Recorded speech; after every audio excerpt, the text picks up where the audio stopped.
Hello, and welcome back to my NetHack overexplained series. We're on to part 8, and I took an extended break due to NetHackathon, which is an event which I helped to organize, and that was last weekend, and I'm ready to resume this series, and hopefully we'll be able to ascend this Valkyrie that we started a couple of months ago. So last time we stopped the stream in Vlad's tower. So it's another branch that we have, somewhere between levels 34 and 42. You'll find a second upstair in Gehennom, and that upstair goes to Vlad's tower. And Vlad's tower is very important because it's the place where we get our second invocation item. So to win the game, we need to get 3 invocation items to do the invocation ritual. And in order to get down to the high priest of Moloch in Moloch's sanctum and get the amulet of Yendor. So currently we have one of the 3 items that we need, which we get in our quest, and that is this bell of opening. So we need 2 more items in order to get into Moloch's sanctum and get the amulet of Yendor, which is our quest here. So the second item is held by Vlad the Impaler himself, a very powerful vampire who is in Vlad's tower here. So the first thing to note about Vlad's tower is that when you go up into Vlad's tower, it says the heat and smoke are gone. And the reason for that is you're no longer in Gehennom when you go up into Vlad's tower. And one important thing to know about that is we can pray. So if we get ourselves in trouble here in Vlad's tower, we will be able to pray to our God to help us. Whereas in Gehennom, you're too far away from your God, and it's not good to pray in Gehennom because you will pray to Moloch and make your God angry. So Vlad's tower removes that restriction. We could pray here if we need to. Let's do a recap of sort of where we're at. This would be helpful for me as well. Hey, Finitely Craig, welcome. Thanks for the 15 months sub. We've known each other for that long, I guess. Yes, Craig, we can pray in Vlad's tower. So that is very, very useful. So take a look at our stats here. We're wearing an amulet of magical breathing. Not terribly useful. It does protect us against things like eels and kraken who have drowning attacks. So that's pretty nice. We have +7 Excalibur, very good. Very good weapon, get us through to the end of the game. We have some random armor here. We do have a shield of reflection, which is granting us reflection. We're not currently wearing our +3 mummy wrapping. I guess, if we do wear it, we will no longer be invisible. And invisibility has some advantages. So we have to decide whether or not we want to wear that. I think we probably want to replace this mummy wrapping with a different cloak as soon as possible. We have a Uncursed +0 t-shirt, which is another layer of armor we can enchant to get more armor class. And Blessed +2 Grey Dragon Scale Mail, which is granting us magic resistance, very important. We have an Uncursed Lizard Corpse, which is very necessary for protection against cockatrices, both to prevent their hiss from turning us to stone during the new moon, and also we can eat it. It's an acidic corpse that never goes bad. We can eat it if we start to turn to stone. Prevent that. We have free action, which is great, preventing us from getting paralyzed by potions of paralysis or shades or things like that. Gelatinous cubes. We have a blessed +1 ring of protection, which is nice. That's granting us another point of magic cancellation to prevent bad effects from creatures' attacks from affecting us as easily. Wand of Cancellation, Wand of Create Monster. This Wand of Digging is empty. We could probably just drop that. Probably take another one out of our bag too. A Wand of Fire is good. Use that to prevent us from getting slimed if we get hit by a green slime. We have a Wand of Sleep, very useful, particularly against things like Minotaurs, which are hit very hard but have no magic resistance. A Wand of Teleportation, which is another escape item we can use. I can use it both to teleport ourselves out of bad situations, as long as the level we're in is no teleport, or we can use it to teleport monsters away from us, and that works even if the level is no teleport. We'll take a look at our bag of holding in a minute here. There's 65 items in there. We have an Uncurse Bugle, very, very good. This is our scare item. We'll be using this heavily to scare creatures which are not magic resistant away from us. We have a magic lamp. We should probably turn this on. It is cursed. It doesn't affect the light or the effect of the lamp at all, but it does make it so it won't turn on all the time. Let me double check that.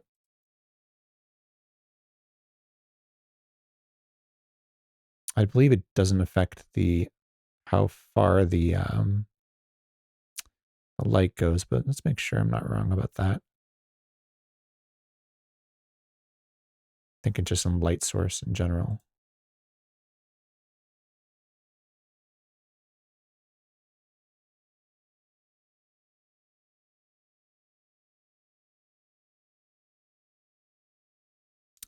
Light radius 3. Magic lamps also have light radius 3. Yeah, so I think the one thing that does care about BUC status is Sunsword, which is a magic item. So it has a light radius of 3 if blessed, 2 if uncursed, and 1 if it's cursed. But I think magic lamps and lamps don't care about BUC status. They just have a chance to not turn on when you apply them. So no reason to uncurse it right now. All right, so we have the Bell of Opening, really important. We need that for the invocation ritual. Hey, non-major nerd, welcome. Good to see you. And we have a magic marker, 32 charges left. We have the Blessed Orb of Fate with 5 charges. So yeah, the charges it works like a glass orb.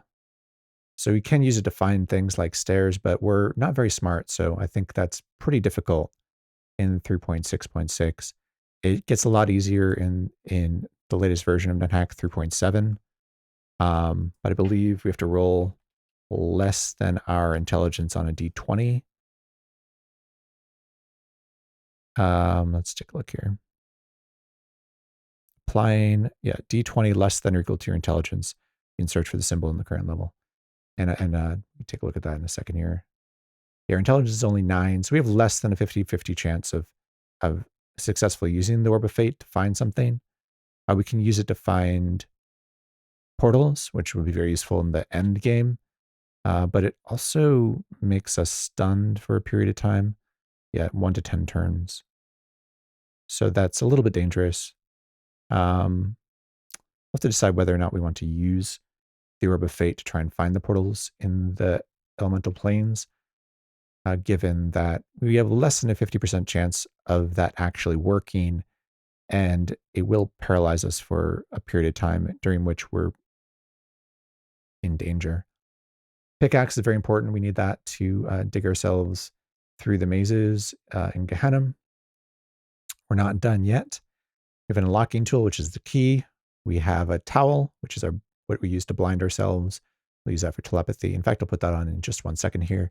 And a blessed +0 unicorn horn is very important for removing ill effects and actually curing attribute damage as well, because we're currently playing 3.6.6, which still allows unicorn horns to restore attribute damage.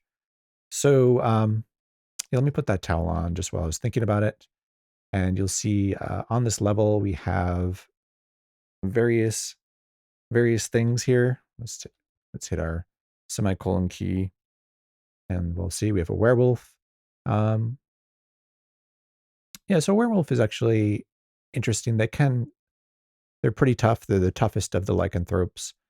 They can um, infect you with lycanthropy with their bite, and that can be annoying if you don't have a way to cure it. Fortunately, we have plenty of holy water, which is one of the ways you can cure it. So I'm not too concerned. We have a green dragon. We have a rust monster, which can be kind of annoying.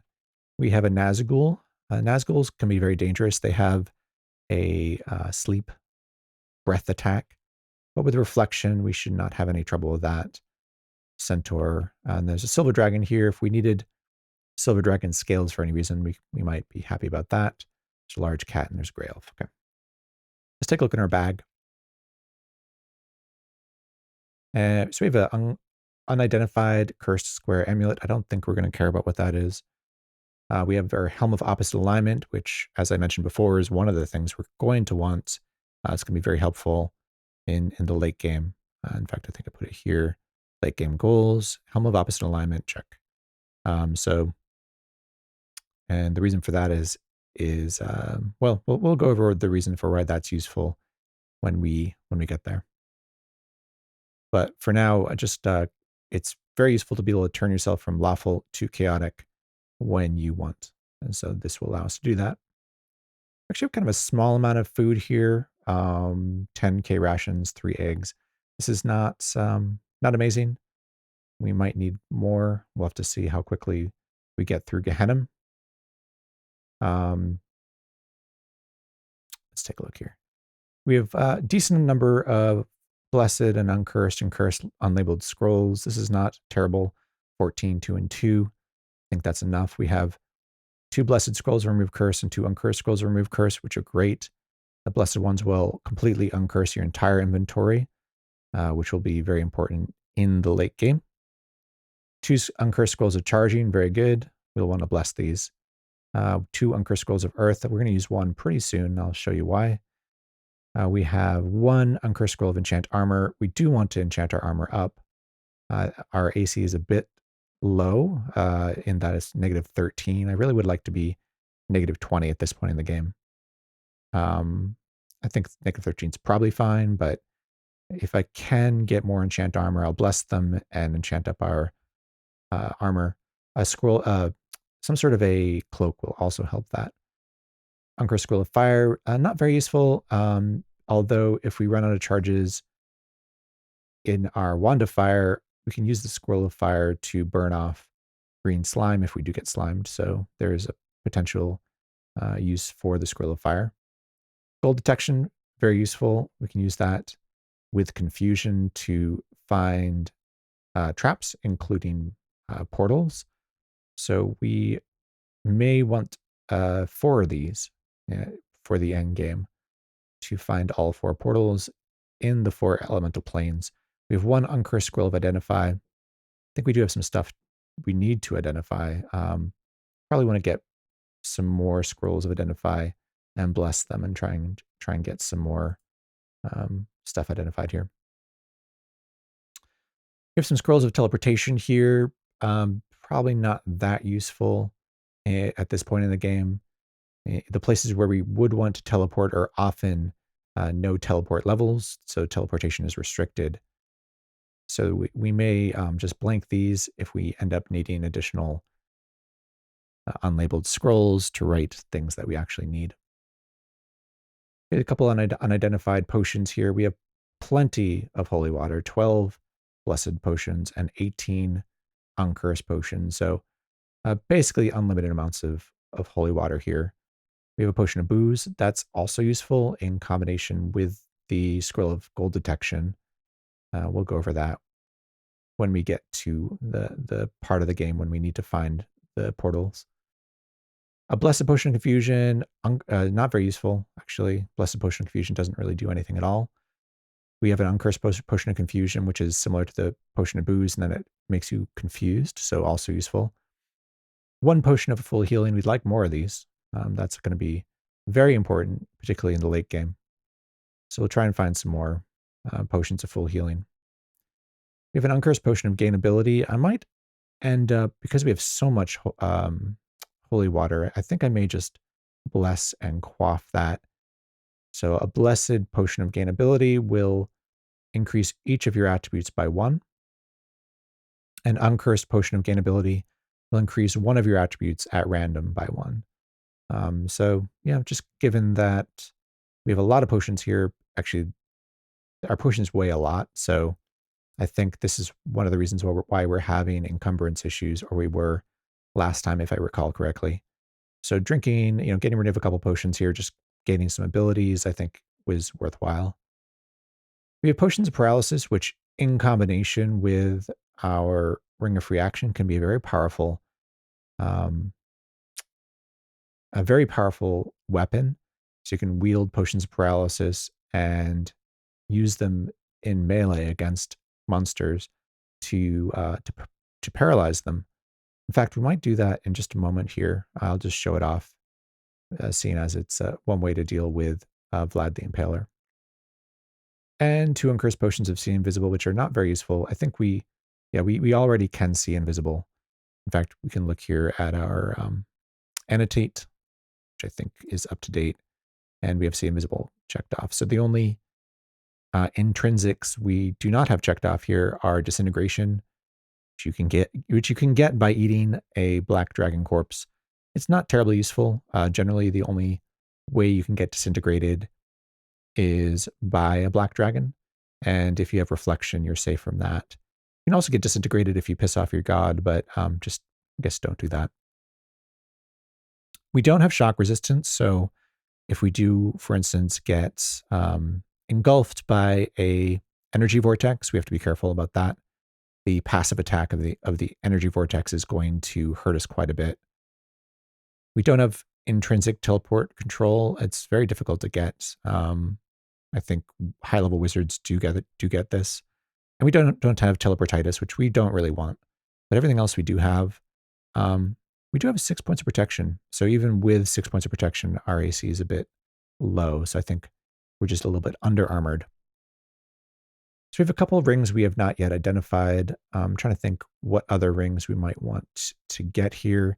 I think we've pretty much identified all the really interesting ones that we would want. But if we do get a blessed scroll of identify, we will take them out and see if we can't identify them. Same with the wooden ring. We have 2 rings of conflict, which is great. Conflict is one of the most powerful rings in the game, making monsters fight each other. And we'll use that in places where there are a large number of creatures, and we'll use this so that they will fight each other instead of fighting us. Ring of levitation, very useful. We're going to need that. A ring of shock resistance. So it's good to know that we have that because we don't have the intrinsic shock resistance. So if we do get picked up by energy vortex, for instance, we can always pull this out of our bag and put it on. In fact, I think I might take this out of our bag just so we have it ready to go in case we need it. So we have both teleport control and teleportation, which is great. In fact, I think I may use teleport control to get around Gehennom in a minute here. So just to save ourselves some turns, to save us some food, for instance, I think we're going to use teleport control in combination with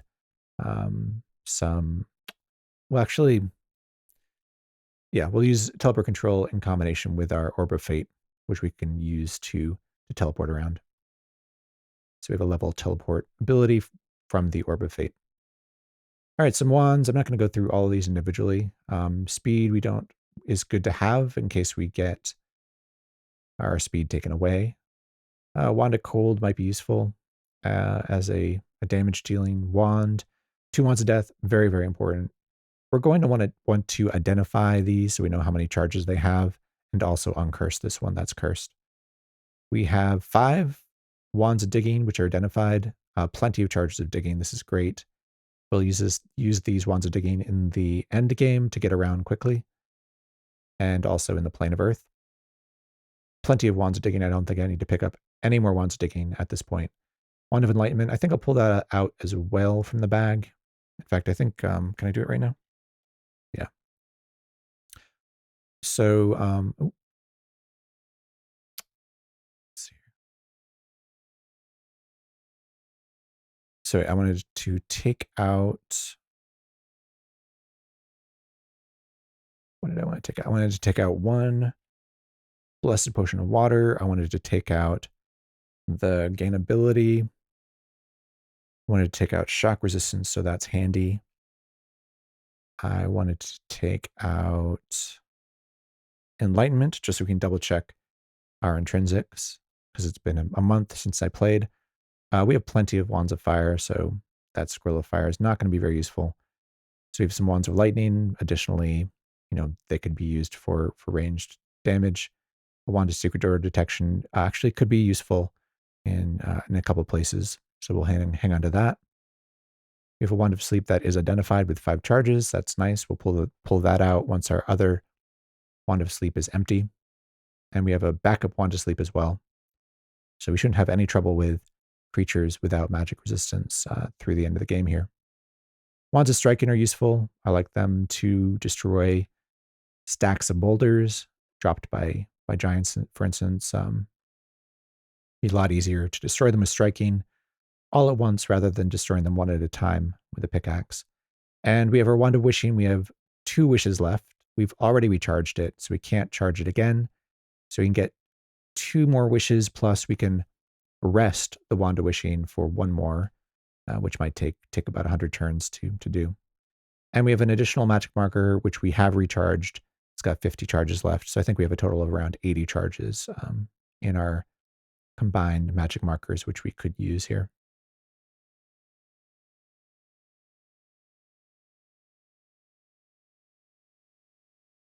Okay. The werewolf has snuck up on us while we were sort of doing a little inventory management here. Go down here and just get away from that werewolf for a second here while we are burdened. So let me zap the Wand of Enlightenment. We'll just double check that I have our intrinsics labeled correctly. Yeah, so we have fire, cold, sleep, poison. Let me just get this up here. Yeah, so cold is correct. I don't see disintegration. We do have fire. Infravision we start with. We are invisible. We have magic resistance, of course. We have poison resistance. We're reflection. We know because we're wielding that shield, wearing the shield. The searching we get from Excalibur. See invisible. We will see invisible when not blind, so we have that. And I don't see shock on this page. I do see sleep. Speed, I think, is going to be on page 2. You are stealthy. Yep. We are telepathic, and we are warned. It's here. So, and then looking at the second page here, moderate defense bonus awarded. So that's from our Ring of Protection and the protection, divine protection we got. We take reduced physical and spell damage. That's from the Orb of Fate. We are fast. That's our innate speed here. We have reflection from our Shield of Reflection. We have free action from our ring. We have we're extra lucky, and good luck does not time out for us because of our Orb of Fate acting like a luck stone. And this is interesting. We cannot safely pray. Well, I think that's because we're in Gehennom. But it'd be interesting to see. We zap that again when we get back up into Vlad's tower and see if that changes. So I'm going to leave the Wand of Enlightenment out so we can double check that. I was going to dip the Potion of Gain Ability into our Blessed Potion of Water and then quaff it.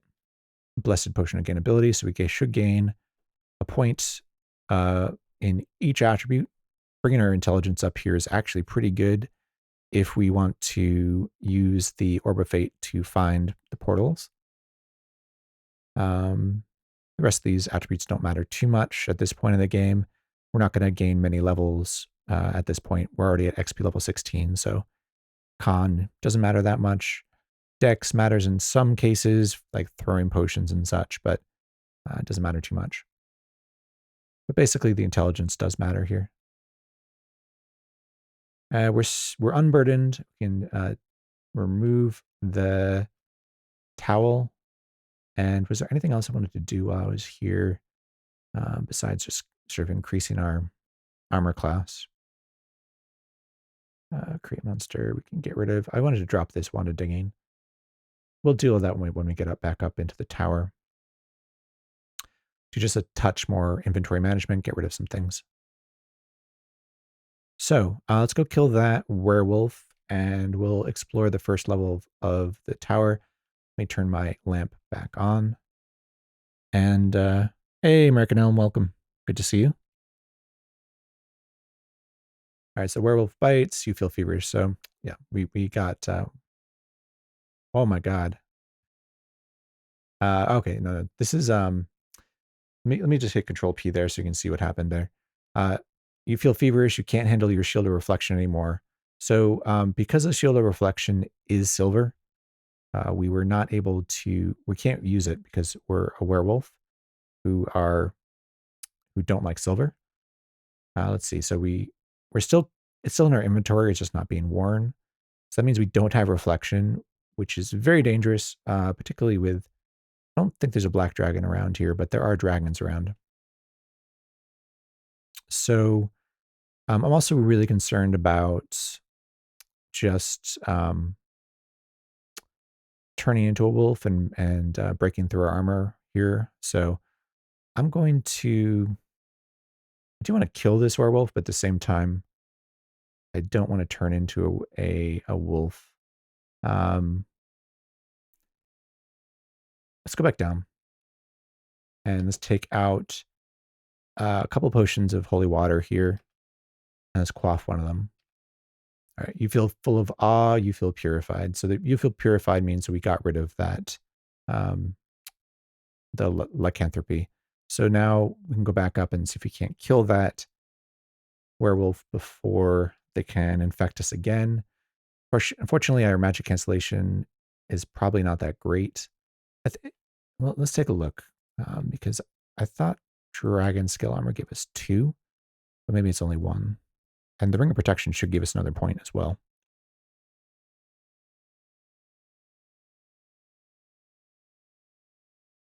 Let's see here.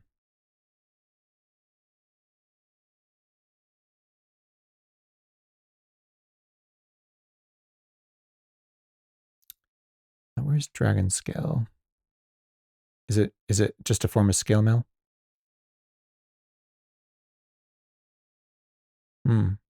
So it looks like maybe our magic cancellation is only 2, which would explain why we got lycanthropy there so quickly or easily. Yes, there's a 40% chance that we get it. So there's a like a 1/4 chance that we have to save against lycanthropy when we get attacked, and then after that there's a looks like there's a 60% chance that we resist it. So I guess we got a bit unlucky there. Let's go back up and see if we can't kill this thing without getting lycanthropy for a 3rd time. So we've got a couple more wolves here, and we'll kill these other wargs. I'm going to use our horn here to make the rust monster run away. I don't know if there's anything we're wearing that isn't already rusted. We need to put our shield of reflection back on. Yes, there's nothing we're wearing that could be rusted by this rust monster that isn't already rusty, so let's kill it. Then we will wear our shield of reflection here. Get that back on.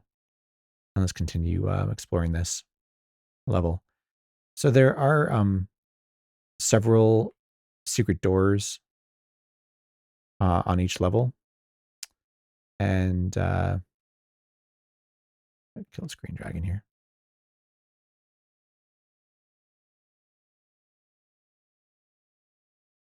Um, and there's some very interesting stuff that you will find here. If here, take a look at a map here. I don't usually explore the first level because there's guaranteed items on the second and third level, which are very useful. But this first level of Vlad's Tower does not have any guaranteed items. Just has a bunch of secret doors. Looks like they're here on the inside of this room. We'll take a quick look while we're here.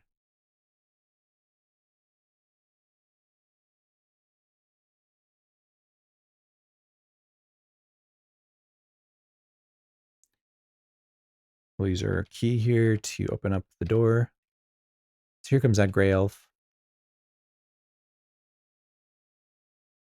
So elves have decent magic resistance. You can't scare them off with your horn. Not terribly dangerous, but good to know that you can't put them to sleep. You can't scare them off very easily. All right, we're doing fine here. Taking a very small amount of damage, but healing up right away. We did find a set of Silver Dragon scales, so if we did want to switch out our Gray Dragon scale mail for Silver Dragon scale mail, we could. The only real advantage of that is then if we had a Cloak of Magic Resistance, we could wear the silver scales, we could wear the Cloak of Magic Resistance, and we could not need the Shield of Reflection, so we could potentially dual wield swords of some sort. If we had like an offhand weapon, like a katana or a longsword, we could do that.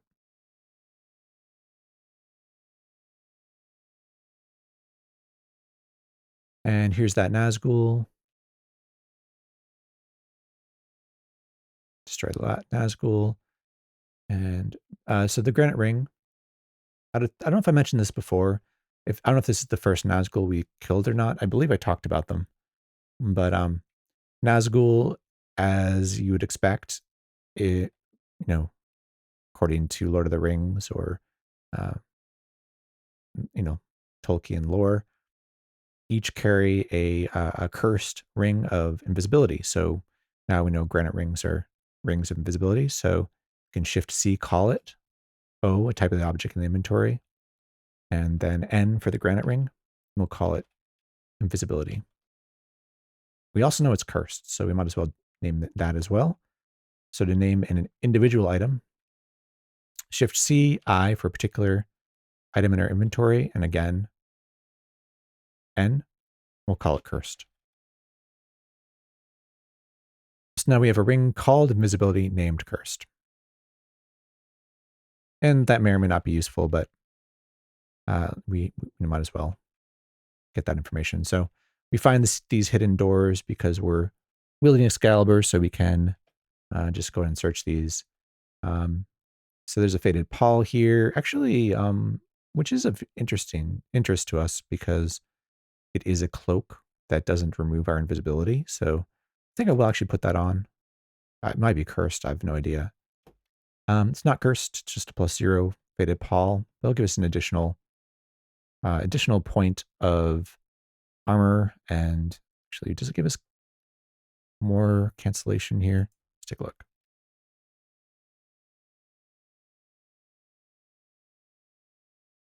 I know some outer layers give you 2. Oilskin cloaks do, robes do. Looks like not. Elven cloaks give you 1, so we're still, I think, at magic cancellation 2 here. But we'll continue searching these rooms. I normally don't search these, as I said, but there is a lockpick here. I guess that is actually one of the. These items are guaranteed, which is nice if you don't have them already. But it'd be unlikely for you to get this far and not have an unlocking tool. There's also a longsword here. Get stuck in this bear trap. Oh, there's a troll there. An Olog High. Oh no, the Olokai drinks a potion of full healing. We really wanted that. Make sure I'm wielding my, yep, wielding Excalibur. All right, finally kill it. Let's eat this Olokai so it doesn't come back to life. We're still fine here. Let's eat it. Another troll. We'll use our bugle here and we'll continue eating this Olokai.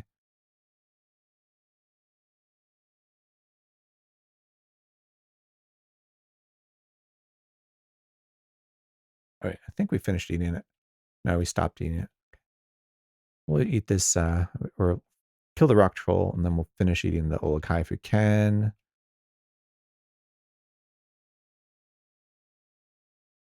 All right, finally, we finish eating the Olokai. We try and eat the rock troll too. We're not satiated, and now we're satiated, so we're going to stop. And I think we should stop. What is this? A statue of a cockatrice. I don't know if that's actually a statue of a cockatrice or a mimic. It's a cockatrice statue. Okay. Could actually be really good if it drops a corpse. But it doesn't. And there's a blindfold, which is another one of the items you'll find on this level. So if you don't have an unlocking tool or a blindfold or a cloak, a source of stealth, those are the things you can find here. Welcome, Gehennom. How are you doing? Going diagonally gets you out of bear traps faster, even if it would move you into a wall. Interesting. I did not actually know that. So in that case, when we were in the closet, we could have moved diagonally to get out of that bear trap, wriggle free, even if we were going to bump into the wall. That's very useful. Yeah, so that is, if you do get stuck in a bear trap, and I believe I talked about this probably in the Gnomish Mines at some point when we got stuck in a bear trap, moving diagonally instead of one of the orthogonal directions will get you out faster, interestingly enough. So there's going to be some chests on the level 2 and some very useful things you can find here. It is locked, so use our key.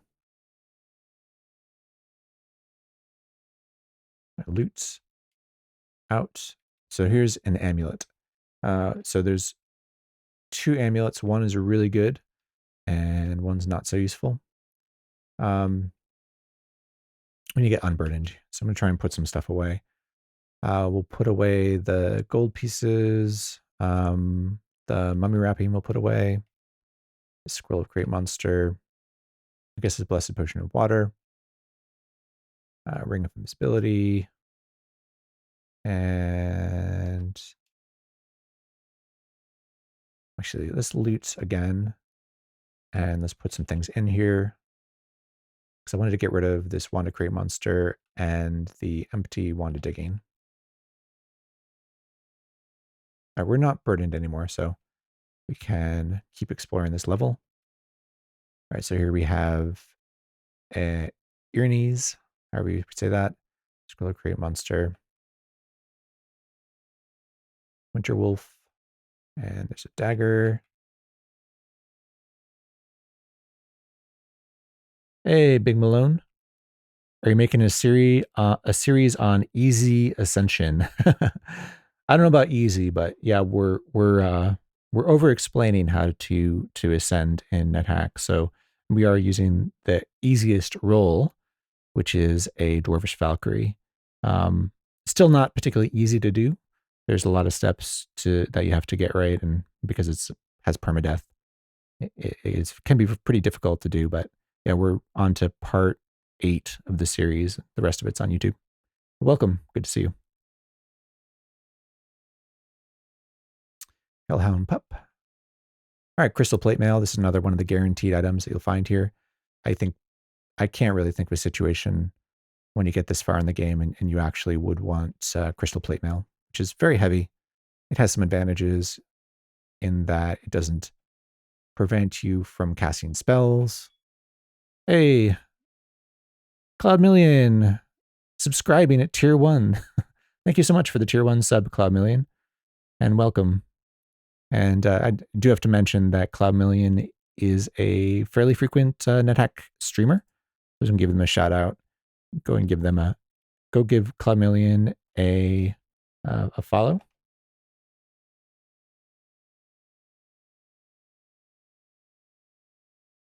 Sorry, I gotta type it out. I don't have a shout out command or anything fancy like that. Clymillion says, I support over-explaining and brave stream titles. You mean the ascending part? I guess it's not really guaranteed, and maybe that this is just trying to ascend and dying in the astral plane over-explained. But yeah, we're either way. If we do splat somewhere, I'm going to get another character to the same place and continue. Nice. That's very much, when's the how to ascend a healer walkthrough? Very much deserved. So we had the NetHackathon event this past weekend, and we had a very promising healer, very ascendable healer, 3 amulets of life saving, and I was in control, and I got the healer in an untenable situation. Thanks a lot for the follow, Jackanope. Appreciate it. So I basically killed off our healer, and I still feel really bad about it. I had to go for a walk, take a break for a bit, but we had a great time anyway. We got a ascension the next day, a Valkyrie, so at least we got that. Do you have any night focused content? To be honest, I don't think I ascended a knight in any of my YouTube series that I can think of. I mean, I have ascended knights before, but maybe only once, to be honest. Can't remember, once or twice. I guess I ascended a knight twice, but they're one of my least favorite characters to play. But there's some interesting stuff about knights, particularly in version 3.7.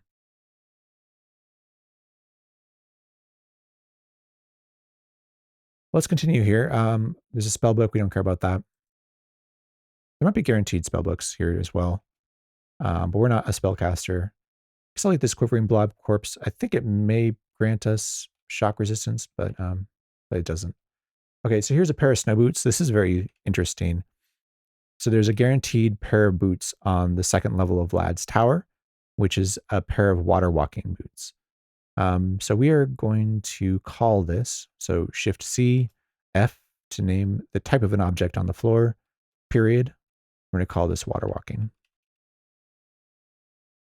So water walking, first of all, let's take a look at what we have right now. We're just wearing a +0 pair of high boots. The high boots actually do give us 2 AC, and the water walking boots are probably only going to give us 1 AC, but I think I will switch out for the water walking.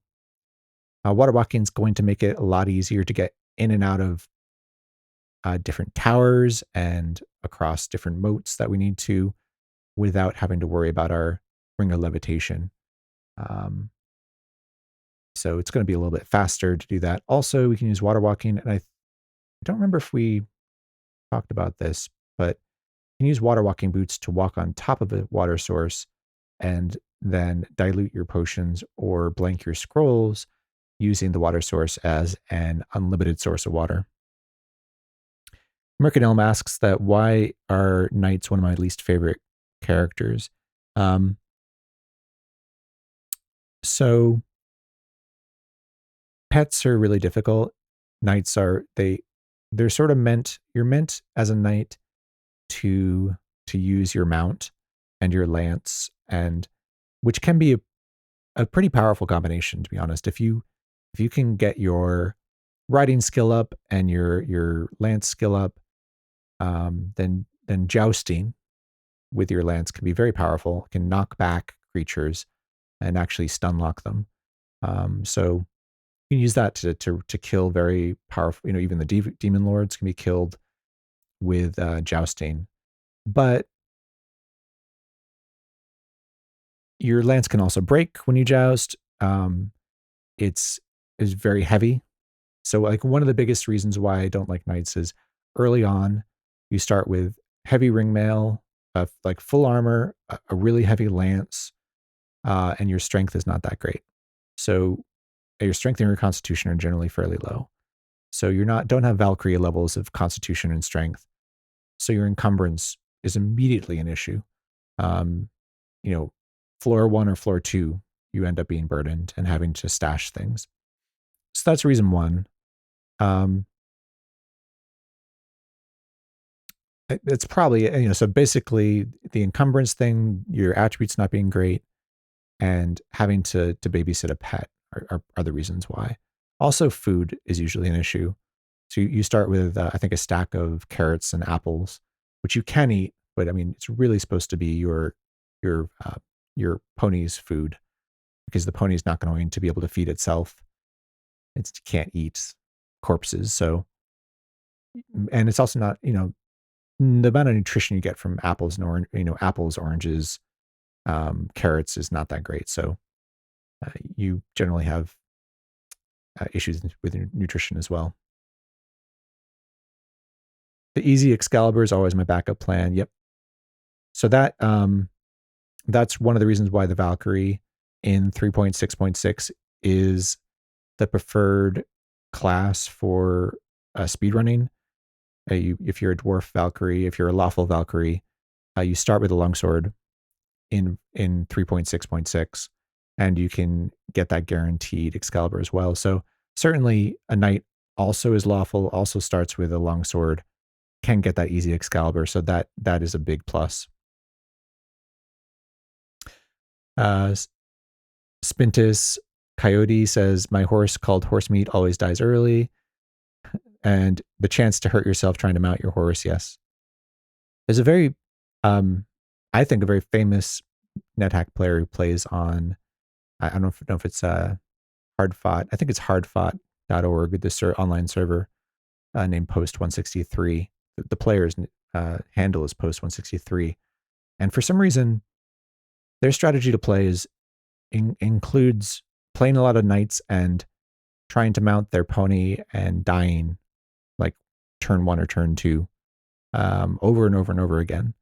And so you look in the logs, and it's just full of this one player dying again and again and again, doing things like trying to mount their pony. Yeah. I'll tell you one other funny turn 1 death.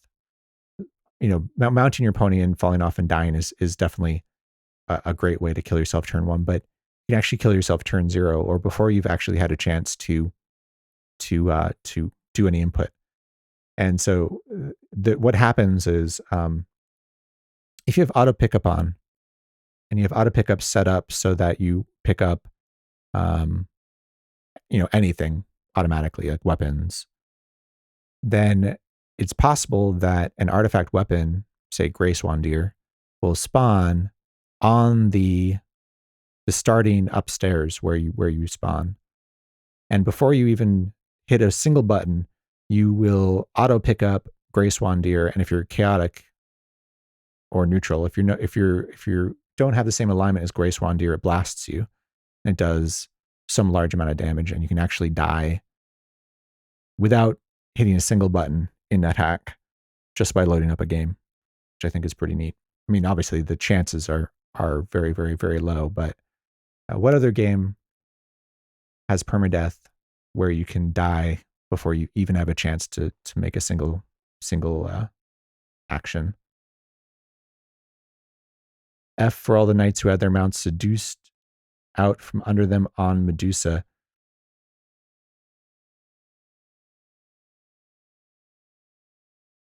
Yeah, I'm trying to think, like, if you have a flying mount, is that what you're talking about? Like, you're trying to fly your dragon across the water in Medusa, and a water nymph comes over and steals the saddle. I think that might happen. And then you fall off and drown. I think that does happen. All right, what was I doing here? Kind of forget. We wanted to get rid of some weight, maybe. Oh, right, we have our water walking boots. So, and we were talking about water walking for a while. So I'm going to take off these high boots and drop them.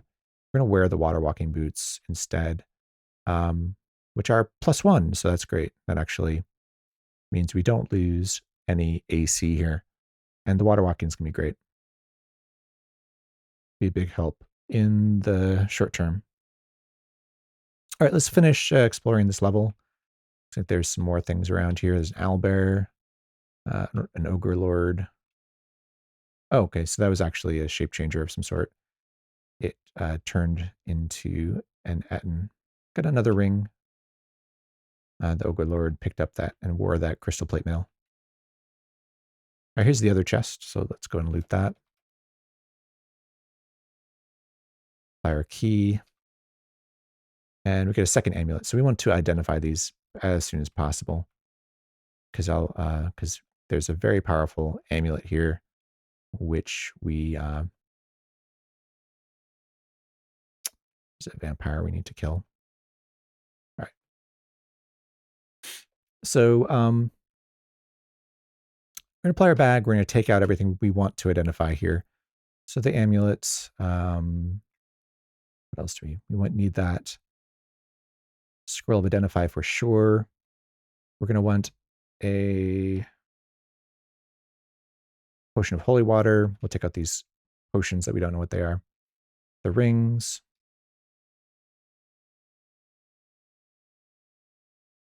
And certainly the wands of death. We need to know how many charges they have. That's probably enough. Take all this stuff out and hit escape to skip past all those messages. And we're going to dip our uncursed scroll of identify into, I'm hitting question mark here to bring up these menus here. L, blessed potion of water. Now we have a blessed scroll of identify. We have I think we want to identify the 2 amulets first, the circular and oval amulet. And then after that, probably the wands of death would be the next priority. Scroll identify, we'll identify the circular amulet, which is an amulet of strangulation. So that's one of the 2 guaranteed amulets in the second level of Vlad's Tower. And the other one, the oval amulet, is a cursed amulet of life saving. So the most powerful amulet in the game. You can ascend without life saving, but I highly recommend that you make life saving one of your items that you bring to the end of the game. Because it, one wrong move and can end your game. So having life saving on and having it give you another chance is definitely huge. All right, so we're going to remove the amulet of magical breathing, and we're going to put on this cursed amulet of life saving. And just to point out here, the fact that it's cursed doesn't matter. A cursed, blessed, uncursed amulet of life saving, they'll all do the same thing. The only difference is because it's cursed, we can't take it off. But we're not going to take it off. There's basically no reason to take it off. And let's apply our bag here. A, B, I to put stuff in. Let's put away everything else. I'm going to put these amulets away. We may want to polypile them. I think we did do polypiling. Can't remember in the castle. Maybe we haven't done it yet. But we may try and polypile these to try and turn these amulets into more life-saving, because it's always good to have more than one. I guess we'll put away the scroll of create monster, although I think we have enough scrolls. And then definitely all these rings can go away. Put away the wands of death. And the wand of enlightenment, we can put that away. Oh no, I wanted to check out the wand of enlightenment again. Let's zap it again now that we're up in Vlad's Tower and just see if we can safely pray now. Because I think the reason why we couldn't safely pray is because we were in Gehennom. If we zap it again now, if we zap X now, it's all the same stuff. And then it says here, you can safely pray. Yeah. So, yeah, what we have here is correct. We can pray if we need to, but only while we're in Vlad's Tower. Once we get out of Vlad's Tower, we'll no longer be able to pray in Gehennom. Put that away. Yeah, enlightenment can go away. All right. And let's take out a wand of digging. Check out this one that is unidentified. Just use that up first. And we're ready to go to the third level of Vlad's tower. Gotta unlock this door. And we'll go up these stairs here. Now, I'll put on a towel just to show you what's up. And right there, sitting on the throne here is Vlad the Impaler. There's a bunch of vampire bats. These are all of these things are vampires that are in different forms. So you have vampires in bat form, a vampire in wolf form, and then I think the number one over there is a vampire in a fog cloud mode form. Life saving saves your life. Truer words never said. Magical breathing. Who came up with this stuff? How you doing, Boldrick? Just stumbled across someone's bones on Orcus. They had an amulet of life saving, but had opted to wear an amulet of magical breathing instead. I do not know why. I mean, even if you're worried about kraken or eels, drowning attacks, the life saving would save your life against that as well. So no reason not to wear it. So we're going to do a couple strategies here in combination. So Vlad the Impaler is a covetous creature, which means when you hit Vlad, they're going to warp to the downstairs here and heal up really quickly. So Vlad in 3.4.3 used to be a joke, one of the easiest things to kill in the game as far as end bosses is concerned. So people used to make joke items. They call them Vlad Bane, and see what they could kill Vlad with. Like a tin or opener or a rubber hose or whatnot. They would name it Vlad Bane and kill Vlad. In 3.6.6, Vlad has been buffed quite a lot. They're now pretty much one of the fastest creatures in the game. And they can teleport to you, they can attack you, and they can teleport away before you even get to move. The other thing that Vlad can do is escape. So if they teleport to the stairs here and they're injured and you attack them, they might just run up to the next level. And then they'll repeat that. And you can actually end up chasing Vlad throughout Gehennom if you're not careful. Cloud Million says 3.4.3, are we doing ancient history today?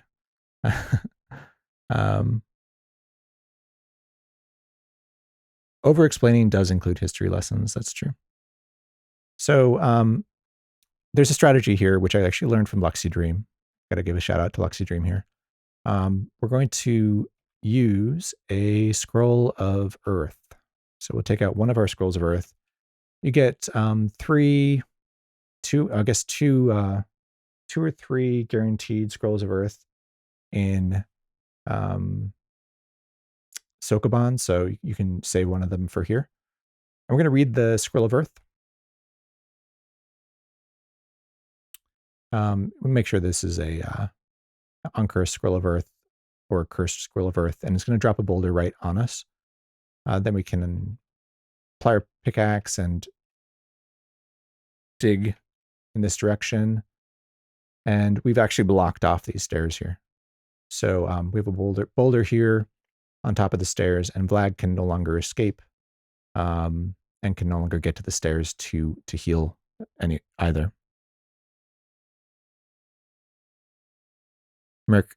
Club Million says that I will soon explain what I did in my childhood.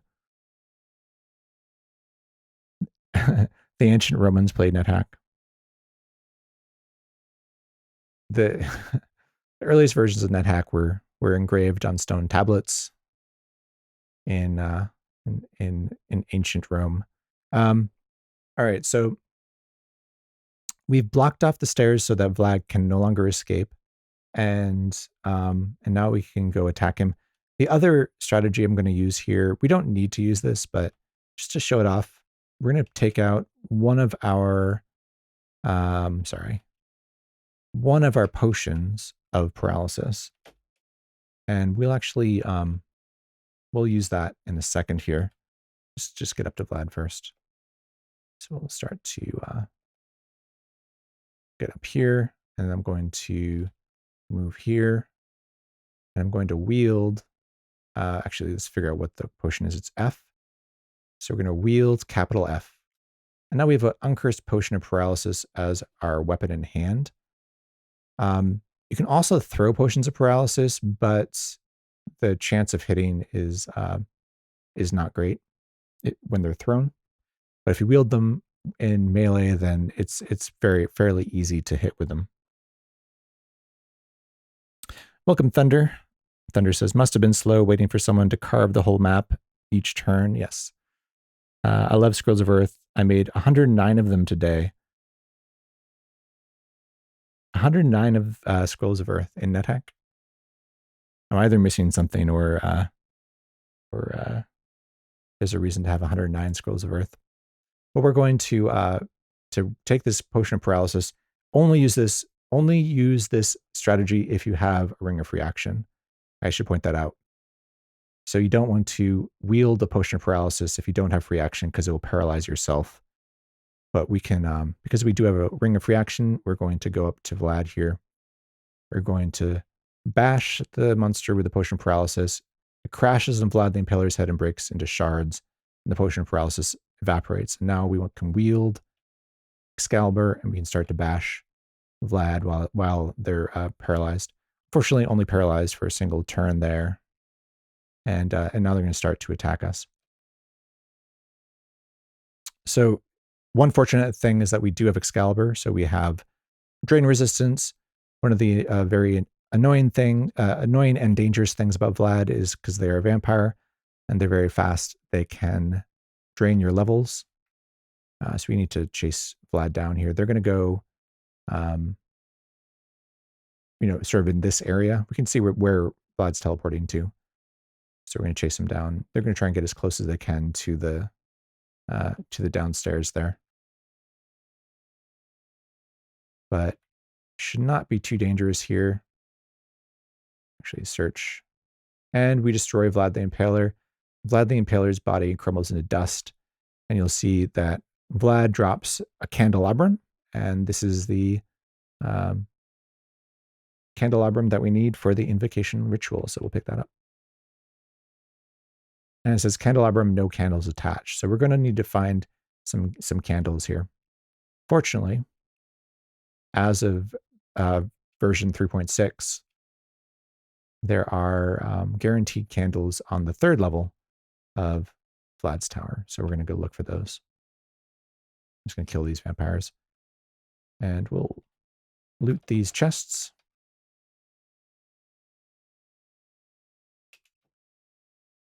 Nothing in here that we care about.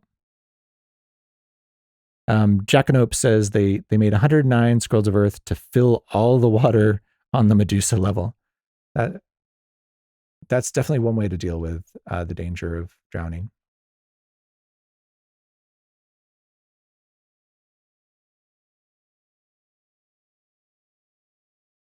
Wanda Create Monster, we don't care about that. We don't need it.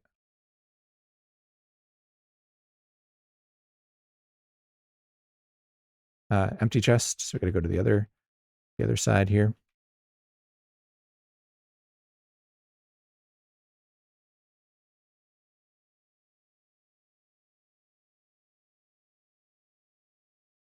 And here we go.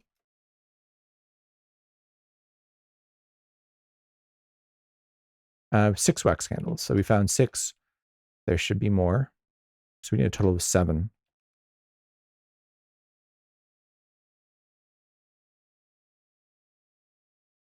So we have a peaceful black naga here.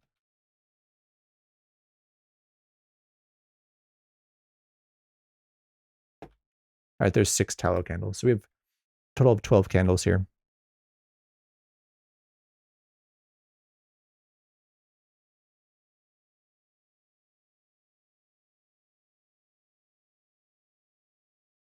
and a tin, which you don't care about. So there's also a guaranteed, there's a chest here behind the throne.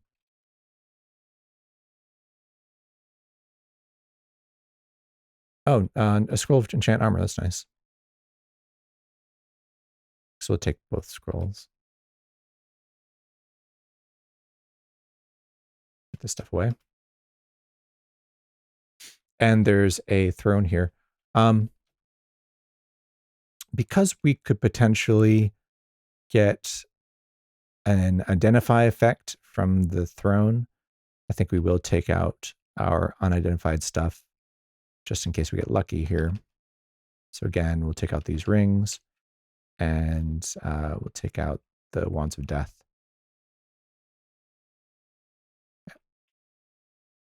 And now we can sit on the throne. Voice echoes, a curse upon thee for sitting upon this most holy throne. And we get blinded. So we can use our unicorn horn, apply our unicorn horn to see again.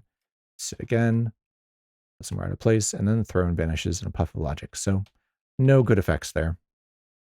Put everything away so we get unburdened, and we'll move on.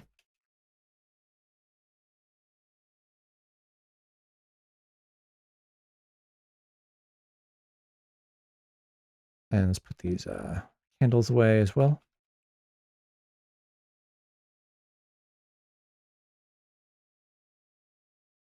Okay, so we have 2 out of 3 of the items we need for the invocation ritual. And the third is the Book of the Dead, which is held by the wizard Rodney. It's the Wizard of Yendor, who is also known as Rodney. Could apply our pickaxe here. And when we kill the Wizard of Yendor, they are going to harass us for the rest of the game, right? Which includes things like cursing your inventory, summoning nasty creatures or to appear around you, appearing themselves and attacking you. So before we kill the Wizard of Yendor, we want to make sure that we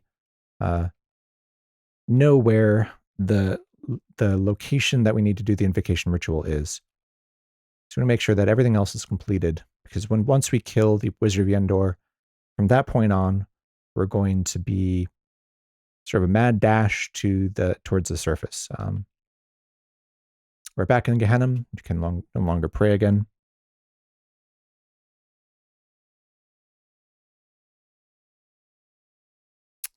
So we're going to continue downstairs and continue magic mapping Gehennom here, and see if we can find the bottom of the dungeon.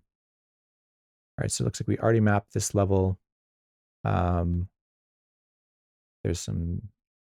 Looks like we could probably dig out a passage here. Let's actually wield Excalibur. Looks like I used a cockatrice corpse here. All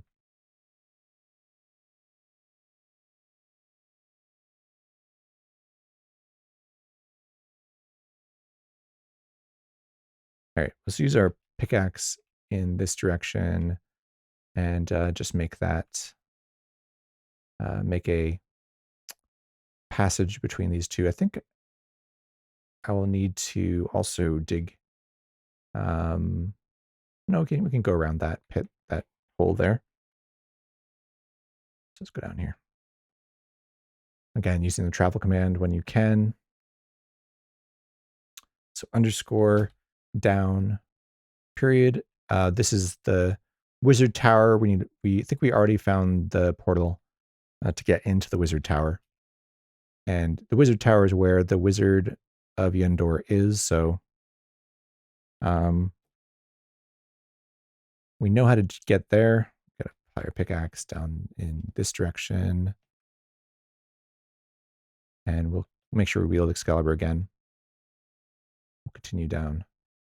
Looks like it probably isn't letting me fast travel to that stair because of this trap. So we can actually dig to make our lives a little bit easier as we're making our way back up to the surface. We can just make a little hole in the wall there, and that way we'll be able to fast travel on this level.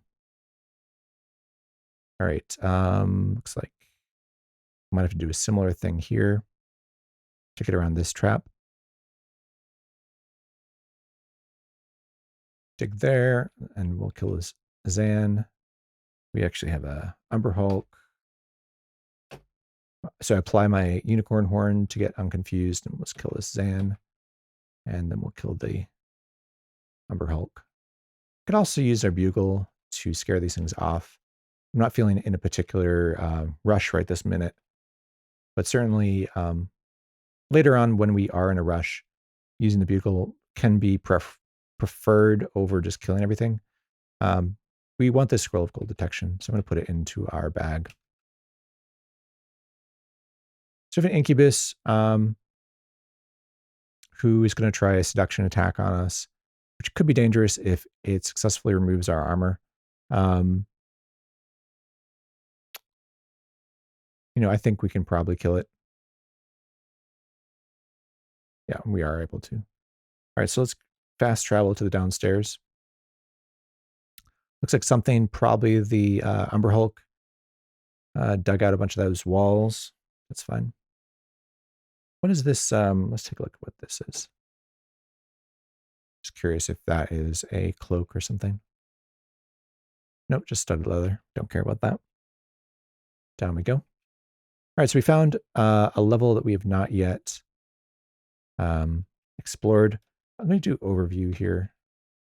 I want to see if we... looks like we've not yet found the portal. So unfortunately, I think I misremembered that. So we're still looking for the portal into the wizard's tower. Put our towel on each level. Certainly should get in the habit of doing this. So this looks like a pretty normal level. I don't see anything special here. We remove the towel, and I think because we know where the upstairs are, we'll do that trick where we'll actually dig down through this floor, and we'll map the next one. So we know where the so now we can use magic mapping on this level. So we take out the take out an unlabeled scroll, and my magic marker is C. So apply C on the unlabeled scroll, magic mapping, and we'll read that. All right, so this is one of the potential places that the portal might be. So it might be in this tower surrounded by a moat. You can also, even without magic mapping, you can usually tell by putting on your blindfold. You'll see that there's a kraken in the moat. So that's a good way to identify the two levels where there are these towers surrounded by water, is by putting on your towel and using telepathy to try and find the kraken. So even without magic mapping this level, we could have been able to tell that this was where one of the two levels there might be a portal. There's also a disenchanter here, who are pretty annoying. They're not dangerous, but they are annoying. If you attack them with your weapon, they can reduce the enchantment of your weapon. They can reduce the enchantment of your armor. But they don't have magic resistance, so they are susceptible to your scare tool, so your bugle. That's how we're going to deal with it. Yep. Andrew says this is the portal mini tower. Yep. So we'll actually go in here. We'll use our water walking boots, and we'll dig into this portal and just check whether this is the correct one or not. Let's remove our towel. I don't see anything else here. There's a Nazgul, looks like, down here. So there's a second Nazgul. And there's a Wraith over there if we wanted to gain another level. We'll use our pickaxe here, dig through. Again, wield Excalibur. This is just a Yeti. What do they have? Ring of Cold Resistance. That's so this is the Nazgul. and a Minotaur.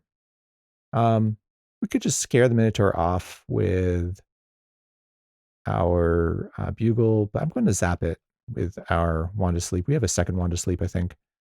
So we'll put that Minotaur to sleep, wield Excalibur, and kill it.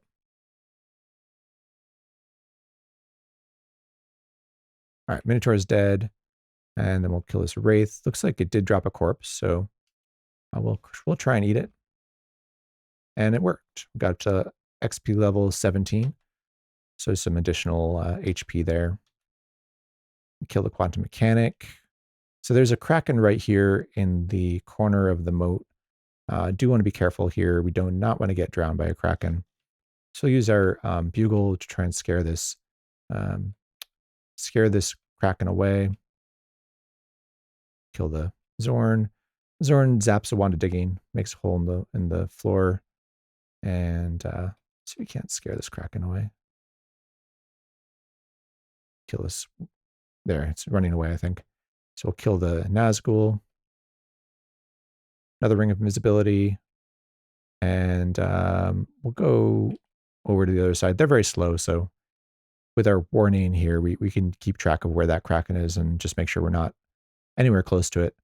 And we'll use our boots here, just to step right on top of the water. And we'll apply a pickaxe and dig into the tower, wield Excalibur again. There's going to be, I believe there are 4 guaranteed board traps here, squeaky board traps. And we did find the magic portal. So this is where the portal to Vlad's tower is. We don't want, the portal to the wizard's tower, the Wizard of Yendor, not Vlad's tower. And we don't want to do this yet. We just wanted to identify where it is. I'm going to just jump right back out. And then what I'll do is I'll annotate this level using the extended command annotate. And I'll call it Wizard Tower Portal. So we'll keep track of that. And now, because we only identified we only knew one of the 2 stairs on the previous floor, we want to get to the upstairs here. So we'll go over here. Looks like we can go this way.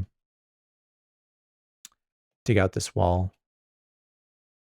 And we'll go back up the stairs here. All right, so now we know where both stairs are. So we'll go ahead and just make sure we have a path between the 2. Again, just so you can escape a little bit easier once we have the amulet of Yendor.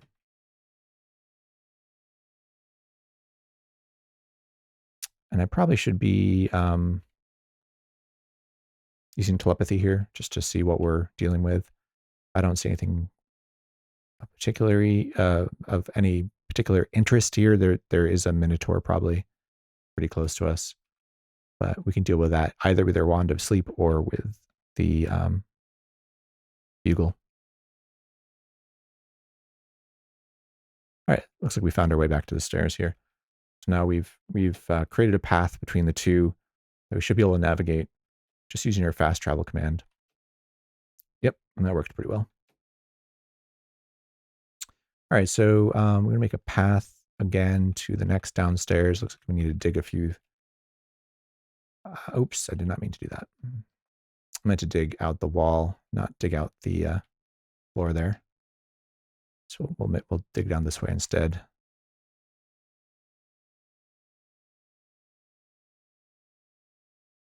This is a polymorph trap, I think. Okay. Wield Excalibur again, and we'll head down. Okay, put our towel on because you just want to make sure we know what's around. I see 2 Minotaurs. I see some demons or devils of some sort. Nothing too concerning. And again, we'll dig down here What's this? Just crossbow bolts. Dig a pit, and then we'll dig down again and fall through. Looks like we found the other tower here. So again, oh, so that was an interesting message there. The hill giant drinks a potion to gain level. The hill giant rises up through the ceiling. So I don't know if I talked about this before, but if you drink a potion to gain level and it's uncursed or blessed, you will gain an experience point level. If you drink a potion to gain level and it's cursed, you will gain a level, as in you will rise up through the ceiling and go up to the next dungeon level, which actually turns out to be a very useful ability when you're trying to escape with the Amulet of Yendor. So I actually do like cursed potions of gain level very much. Let's kill some things here. Oop. Pickaxe rust. Actually do not want my pickaxe to rust, but my mistake attacking with it. I just want to show you again, if you put in your towel here, you'll see that there's the Kraken in the corner of this moat. So if we didn't see the water here and we were on a different part of the level, we could have used the telepathy in order to find that the portal might be here. We know that this is the fake tower. There actually is no portal here because we already found it. Move that towel and let's magic map this level. So I'm going to take out a scroll. We'll take out this uncursed, unlabeled scroll, and we'll apply, I think it's C, our magic marker, and we'll write magic mapping. And there we go. So we need to, again, have a path between the downstairs and the upstairs. We're getting hungry here.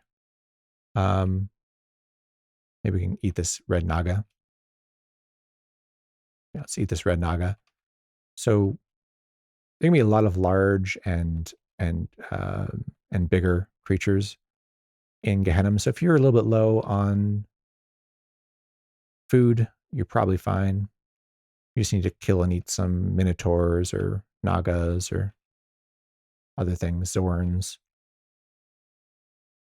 And we are a little bit low on food. I think we have 10 K rations or something. So we might as well sort of top off our nutrition here. In fact, I might eat this. I'm not even gonna try and say that. Balu Chitherium. I'm not gonna eat the entire thing. And this is a floating eye. No, it's a shocking sphere. Okay. We do not have shock resistance here.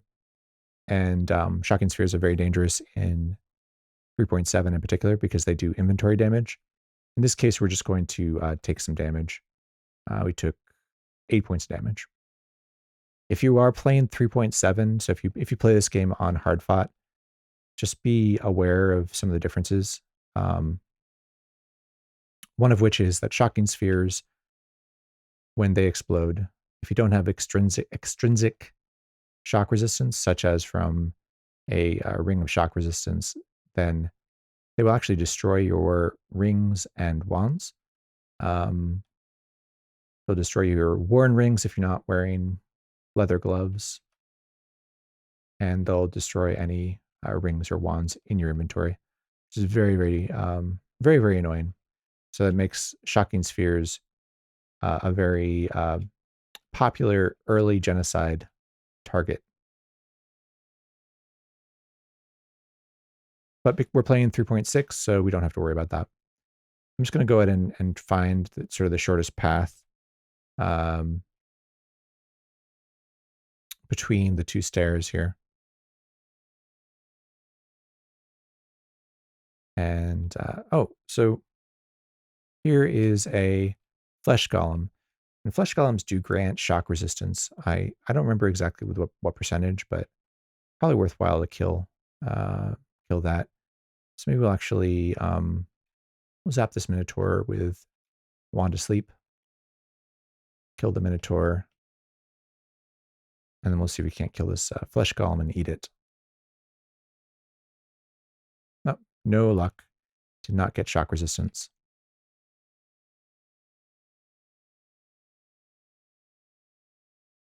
There's a purple worm, and it looks like a elf king, elf queen. It's elven king.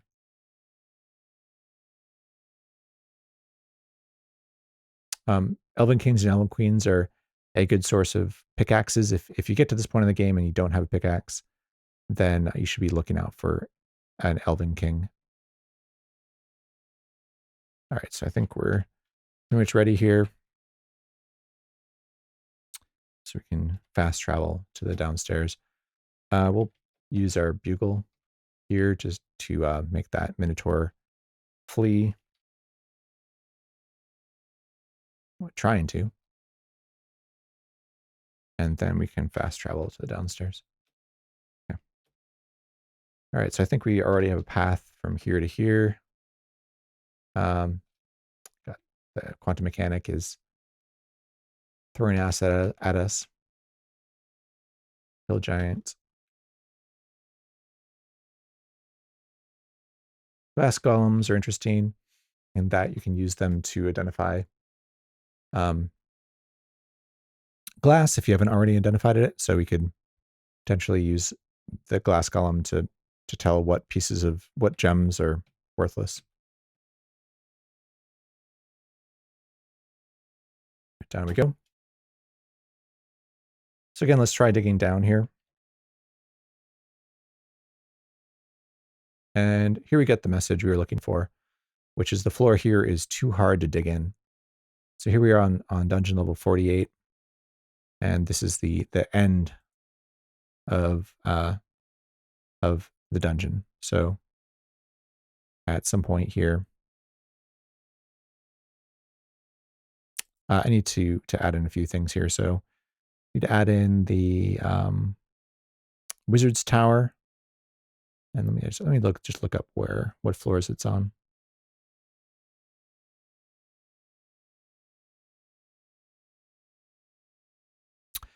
Between 36 and 47.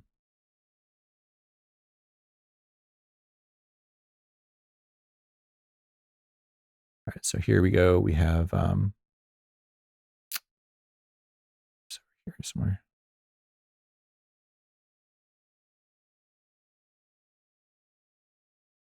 So that's Vlad's tower. And then we have the wizard's tower,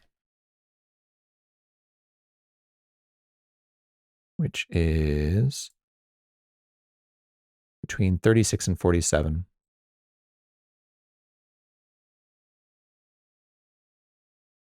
So one thing about this map that we've drawn here is you'll see there's lots of overlap. So, I mean, you might find, Vlad's tower might be after the wizard's tower, or you might find Orcus town might be after you find the wizard's tower. Like, these things all overlap. I think this is generally the order that you find them in, but because of there's a different range, it's possible that you find them in different order. Although, to my memory, you pretty much find it in this order. So maybe it's just relative to the castle, which is variable. Although it seems like a bigger range. In any case, keep it in mind that there's quite a range here that you might find the tower in. And then there are the fake wizard towers, which are between 40 and 51. There's 2 of them. So let's put those in.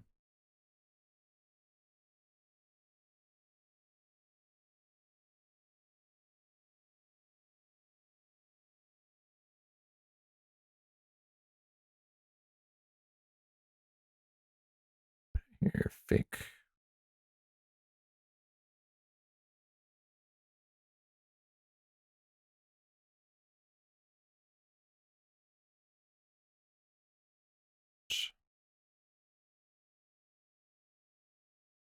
And we're going to say fake wizard's tower times 2.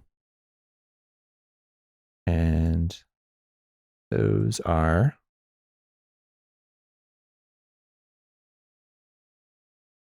between 40 and 51. And I will export a link to this and let people have that link at the end of this as well.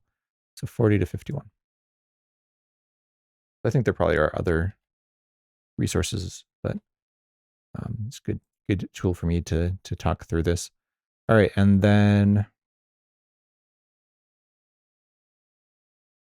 we have the end. We have the very end of the dungeon, which I'm going to call the vibrating square level.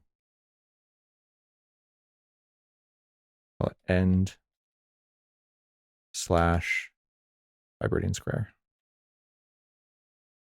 I think that's 48 through 51. Let's take a look.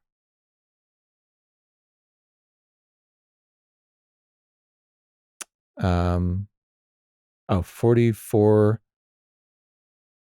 and 52.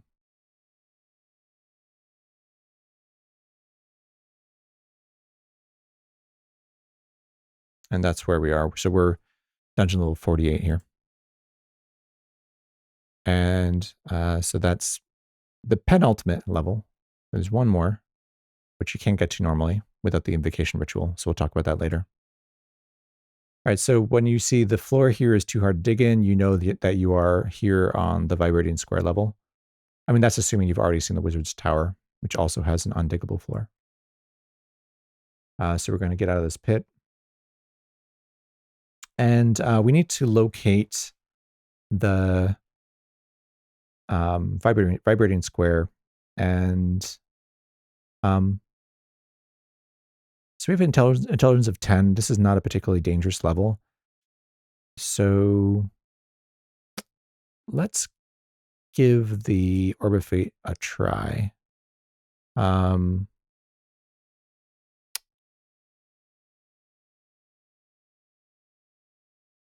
So I think we should be able to use it to find the vibrating square. Let's take a look. Looks like yes. So we have a 50-50 chance of having it work with our strength such as it is. So bell of opening is bell of opening is Z, but the Orb of Fate is capital O. Apply capital O and works the first time. You may look for an object or monster symbol. So we're going to look for a caret symbol, which is a shift 6. If you're into the Orb of Fate, you feel entrapped. So we find all traps in the level, and we also find this symbol right here, this tilde, pink tilde symbol. The only one in the game you'll see. Looks like water, kind of, or lava, but it's the fuchsia color. And that is the location of the vibrating square. So we found it. That was pretty easy. And now we just need to dig ourselves a path to the vibrating square. So we did that with our pickaxe here. I suppose I should probably use my telepathy to take a look around here. There's a cockatrice, which is interesting. Looks like a nurse, minotaur. Not too worried. We'll continue digging path here. Vampire bat. And the vampire lord will kill that. Destroyed it. And it looks like our lamp is off, so let's put that back on. And this is the effect that you get with a cursed lamp. Flickers for a moment, then dies. Again and again, and then finally turns on. So just kind of an annoyance, but it still works fine. Go up this way. Build Excalibur, kill these wargs. Fire, got a fire vortex where we are immune to fire, so that's not a big deal. There's a minotaur. Sure, I'll zap it. Might as well. Use up this wand of sleep. And we'll kill this thing. Oh, it looks like it didn't work, or I missed. Oh, we're able to kill it. Second minotaur. And a nurse with a wand of digging. Okay. I could pick up these wands of digging, but we have plenty. So you go up this way. One reason why I didn't like the fact that that rust monster made our pickaxe rusty is it actually does take more turns, it's less effective at digging. So we're trying to sort of save turns, so we don't waste as much food.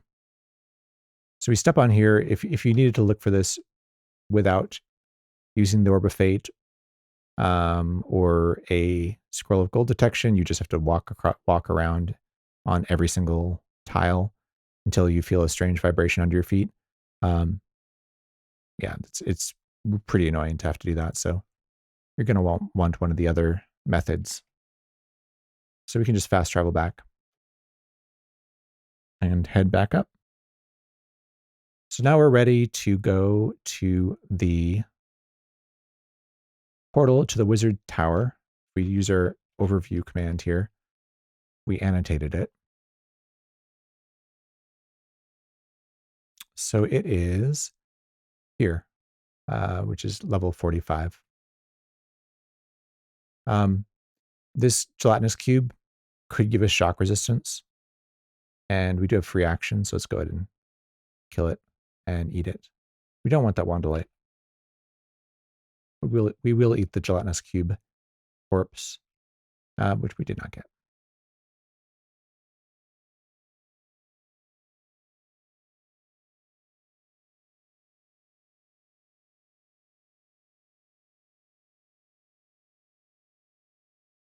Okay, keep going up here.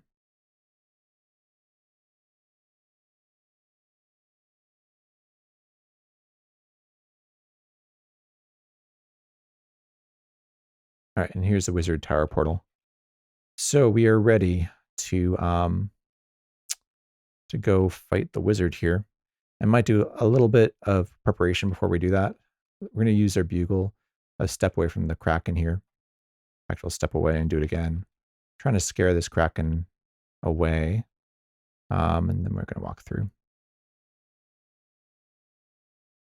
So usually the wizard portal, wizard tower here is a good place to do polypiling or inventory management if you need to.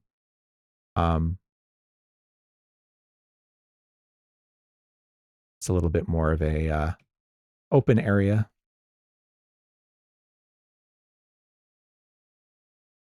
Orange Dragon, if we didn't already have sleep resistance, then we could use that Orange Dragon corpse in order to get that sleep resistance. We're burdened here, so we're going to want to take care of that. So I think we have a couple of scrolls of Create Monster, Scroll of Teleportation, also a Potion of Extra Healing. First of all, let's put this gold away. We could probably end up dropping the gold. Let's do a little bit of math and just sort of see if there's any chance we're going to be able to actually buy protection. If we can't buy another point of protection, there's no reason to have money. All right, so we're unencumbered, so that's good. Looking at our coins, we have 4,000 gold coins. So we're XP level 17, and we need 400 times 17. So we need 6,800 gold. It's actually not impossible that we're going to pick up another 2,000 gold by the time we leave. So we're not burdened. I guess we probably do hang on to the gold for now. So we have tons of holy water. So we take out another holy water here and just bless and drink that extra healing potion. Yeah, let's do that. So we'll dip J into L, and we'll quaff J. That gets us from 230 to 235 max HP.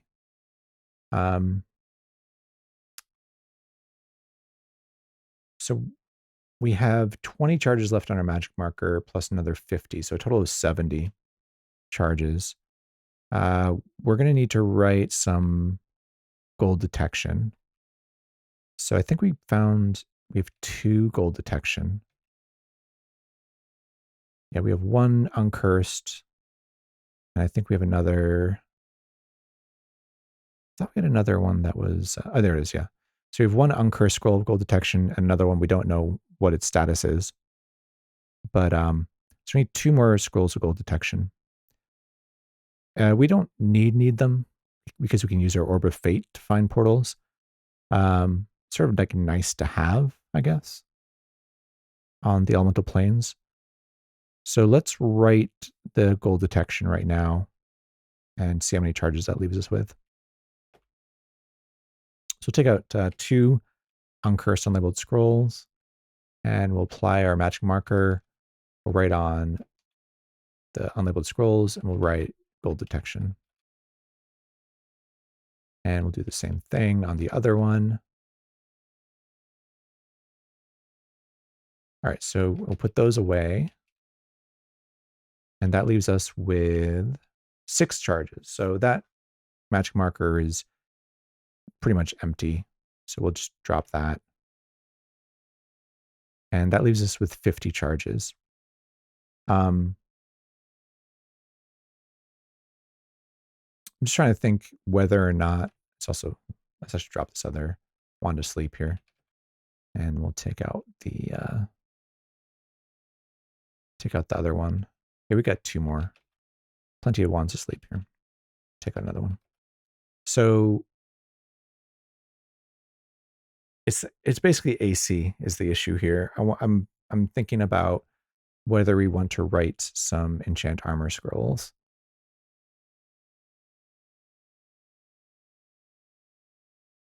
Go kick Merlin's ass or whatever. All wizards are named Merlin or Gandalf, right? In this case, it's the Wizard of Yendor, or as we like to call him, Rodney, which is Yendor backwards.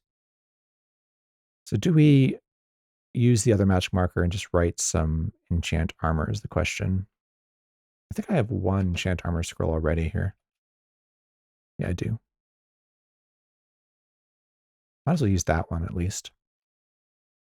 Again, it seems like we're running out of holy water here, but we have another 18 potions of water that we can bless. So basically have, as much holy water as we need here. So we'll go ahead and dip that uncursed scroll of enchant armor into the blessed potion of water. And then we'll take off all the stuff that we don't care about as much. So we'll take off the orcish helm, the leather gloves, the water walking boots, the faded pall. I think we're okay with our shield of reflection or our gray dragon scale mail being enchanted. So we'll read the blessed scroll of enchant armor here. And your shield of reflection glows for a moment. Unfortunately, got a little unlucky there. Only got +1 on our shield of reflection. So yeah, let's go ahead and take out some scrolls and tools here. We'll take out the 2 blessed unlabeled scrolls, and we'll take out our magic marker with 50 charges. And we'll apply capital T on capital R, the blessed scrolls, and we're going to write enchant armor. You can always wish for a magic marker as well. And let's read that again. Read V. So Grey Dragon Scale Mail glows silver for a while. So now we have +4 Grey Dragon Scale Mail. So it's no longer safe to enchant this further. If your armor is up to +3, you can enchant it safely. If it's +4 or +5, it's no longer safe to enchant.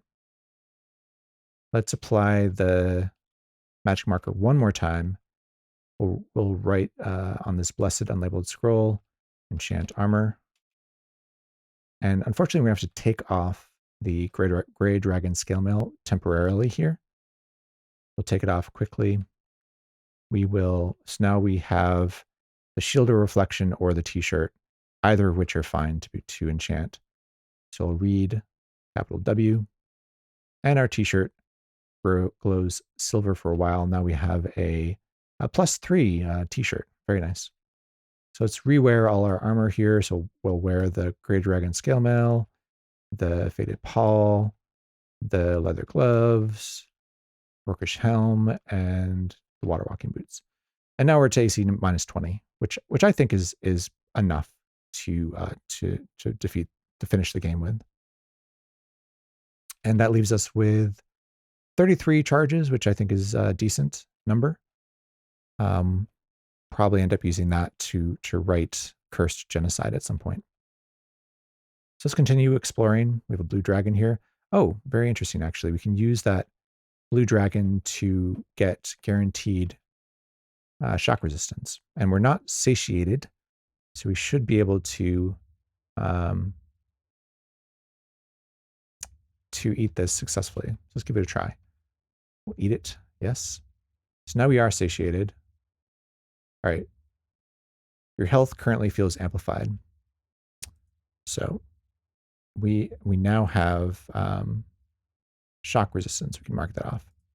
So now we have everything, pretty much everything that's easy to get, minus disintegration resistance, which is not very important. So you'll notice it did say you're having a hard time getting all of it down. So we did get over, now we're over satiated. As long as it doesn't say that, as long as you aren't satiated when you start, you should be fine. You're not going to choke to death. But now that we're over satiated, if we eat something else, we could definitely choke to death. So don't do that.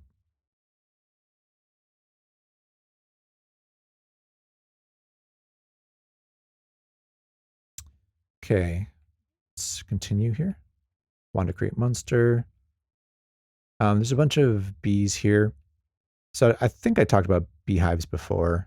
We want to kill all the bees that are not queen bee first. Because if you kill the queen bee, then the other bees will start to eat the royal jelly. And if they eat the royal jelly, they will become a queen bee. Don't really want to sleep potion of sleeping, but we do want these royal jelly. Royal jelly is a pretty efficient form of food. So particularly where we're a bit low in food, it would be good to have some royal jelly for that.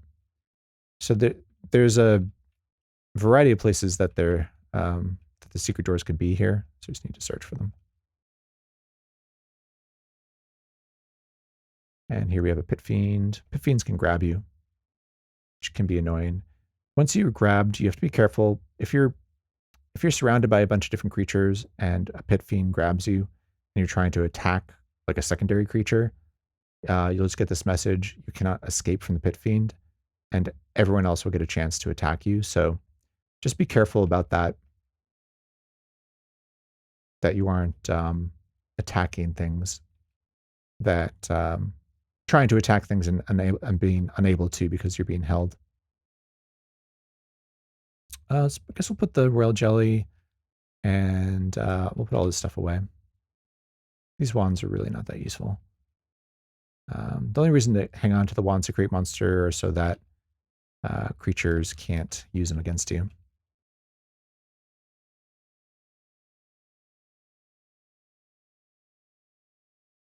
Okay. Horn devils with bullwhips can be pretty dangerous and annoying because they can disarm you. So here again, well, let's actually step back here and just put our towel on. So you'll see here, there's a bunch of sea monsters. There's 2 kraken here and a giant eel. So they can definitely drown you, but they'd have no magic resistance. So just use your bugle against them and you should be fine. We also do have water walking. We just make sure I'm wearing them. Yeah, I'm wearing the water walking boots here. There's a succubus here. And we'll apply our horn. Try and get these sea monsters to run away. We can step right here and dig through with our pickaxe. We'll wield Excalibur again and fight this blue dragon. Killed it. Oh, nice. So we got a second amulet of life saving just randomly, which is great. no such thing as too many amulets of life saving, as I learned this weekend when I burned through 3 of them and ended up dying in the astral plane. All right, so we made it to the next level of the wizard tower. Go back up. So here we have a zoo. So I'm blinded. Pick it up. It's fine. Just looking at the zoo. There's a Jabberwocky. Seeing too much here. There is a cockatrice, which is interesting. But anyway, we'll take off our towel and let's get unburdened. Put away gold. Scroll of light, potion of water. A unidentified potion of water is of potential interest because if it is unholy water, we actually do want that. Want to make it visible, we don't care about. It should do. Okay, unencumbered. So yeah, we have a zoo here. I guess we'll try. We did pick up the scroll of scare monster. Okay. So we have a scroll of scare monster that we can potentially use if we need to. So again, I think we did this before in the Sokoban Zoo, but we're going to try and get through this zoo without waking everything up, which may or may not happen. We'll see. We do have stealth because we are a Valkyrie. Even if we didn't have a Valkyrie, we are wearing a faded pall, which is a elvish cloak. So that which gives us stealth as well. So everything should stay asleep as long as we don't use our bugle, nothing explodes and makes a loud noise. So we're going to go ahead and try and fight our way through here. So we'll kill this elf lord first.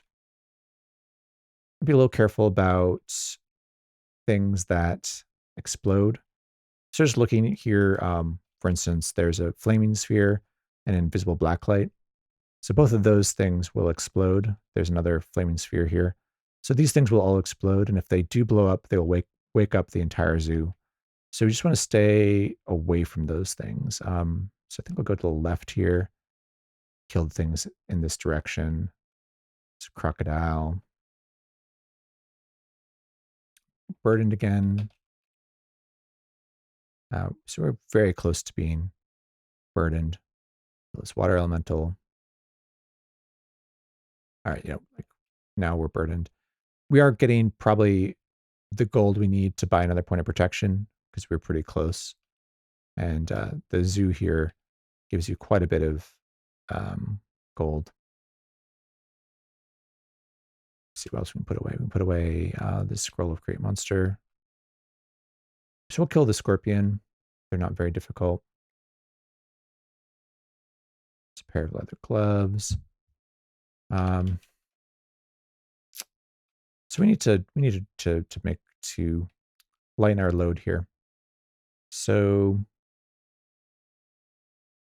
can we get rid of?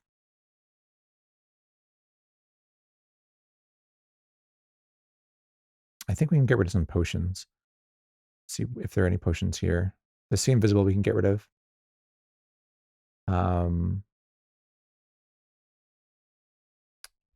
Let's get rid of some wands here. The wand of Make Invisible we can get rid of.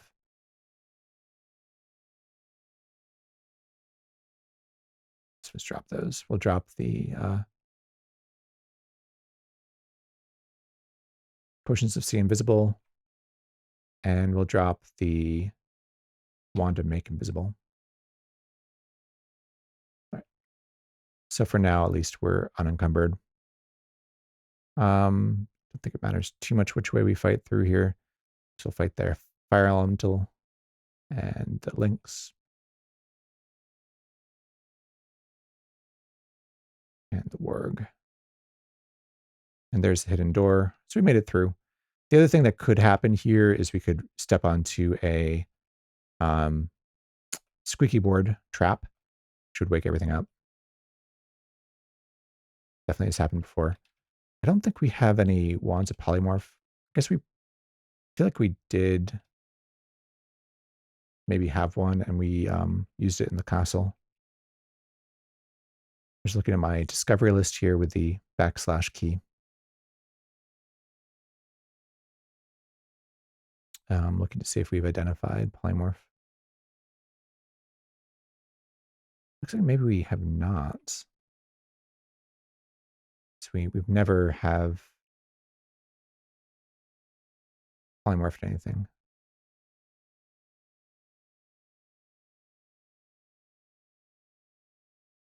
So that's actually kind of interesting that we've never done polypiling.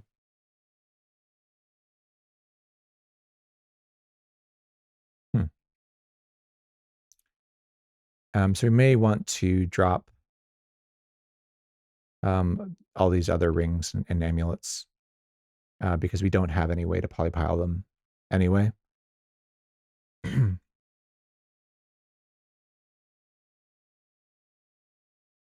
Yeah, so here's a pit fiend. Kill it.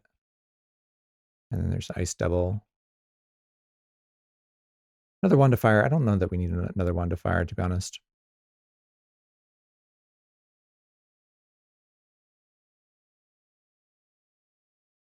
We have a lot of wands of fire. Don't need a potion of sickness for sure. White dragon. Another scroll of identify. And a potion of see invisible. So let's use the identify. Let's take out everything we do want to identify, and we're going to drop the stuff that is not useful. Just to stay unburdened. And we'll take out a potion of holy water as well. Let's see if we can identify this additional potion of water here, just to see if it's unholy water. And the wands of death are very important. Okay.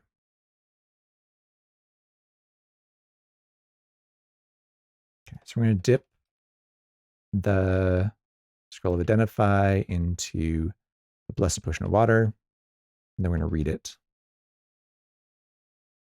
And most important thing to identify here are the wands of death. So one has 4 charges and the other has 5 charges. Let's actually take out, while we're thinking about it. No, actually, we'll probably end up using a blessed scroll of remove curse to uncurse everything at once.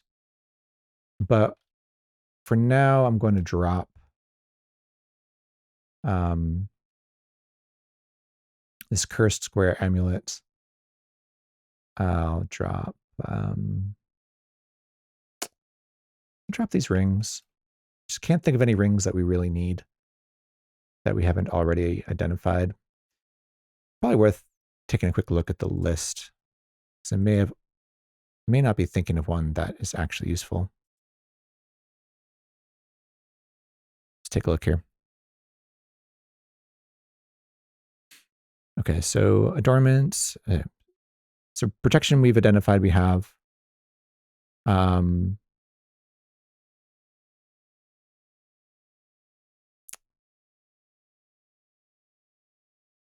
Shock resistance we have, and we don't really need any more because we have intrinsic now.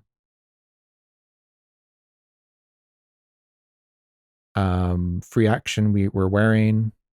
Levitation we have. Oh, regeneration is useful, and I don't think we've identified that yet. And conflict we've identified and have. So basically, regeneration is the one that we haven't identified and would be useful to have. So maybe we should hang on to these for now. I think we'll drop this wand of fire with 1 charge in it. And let's put some things away.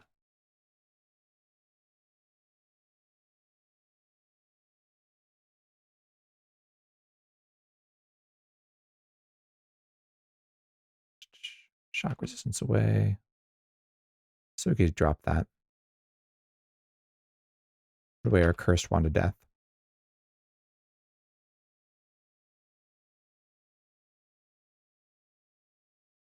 Unencumbered. Just looking here if there are. Yeah, so this cursed amulet of strangulation we'll get rid of. I guess we'll hang on to the magical breathing just in case we want to use it on the plane of water.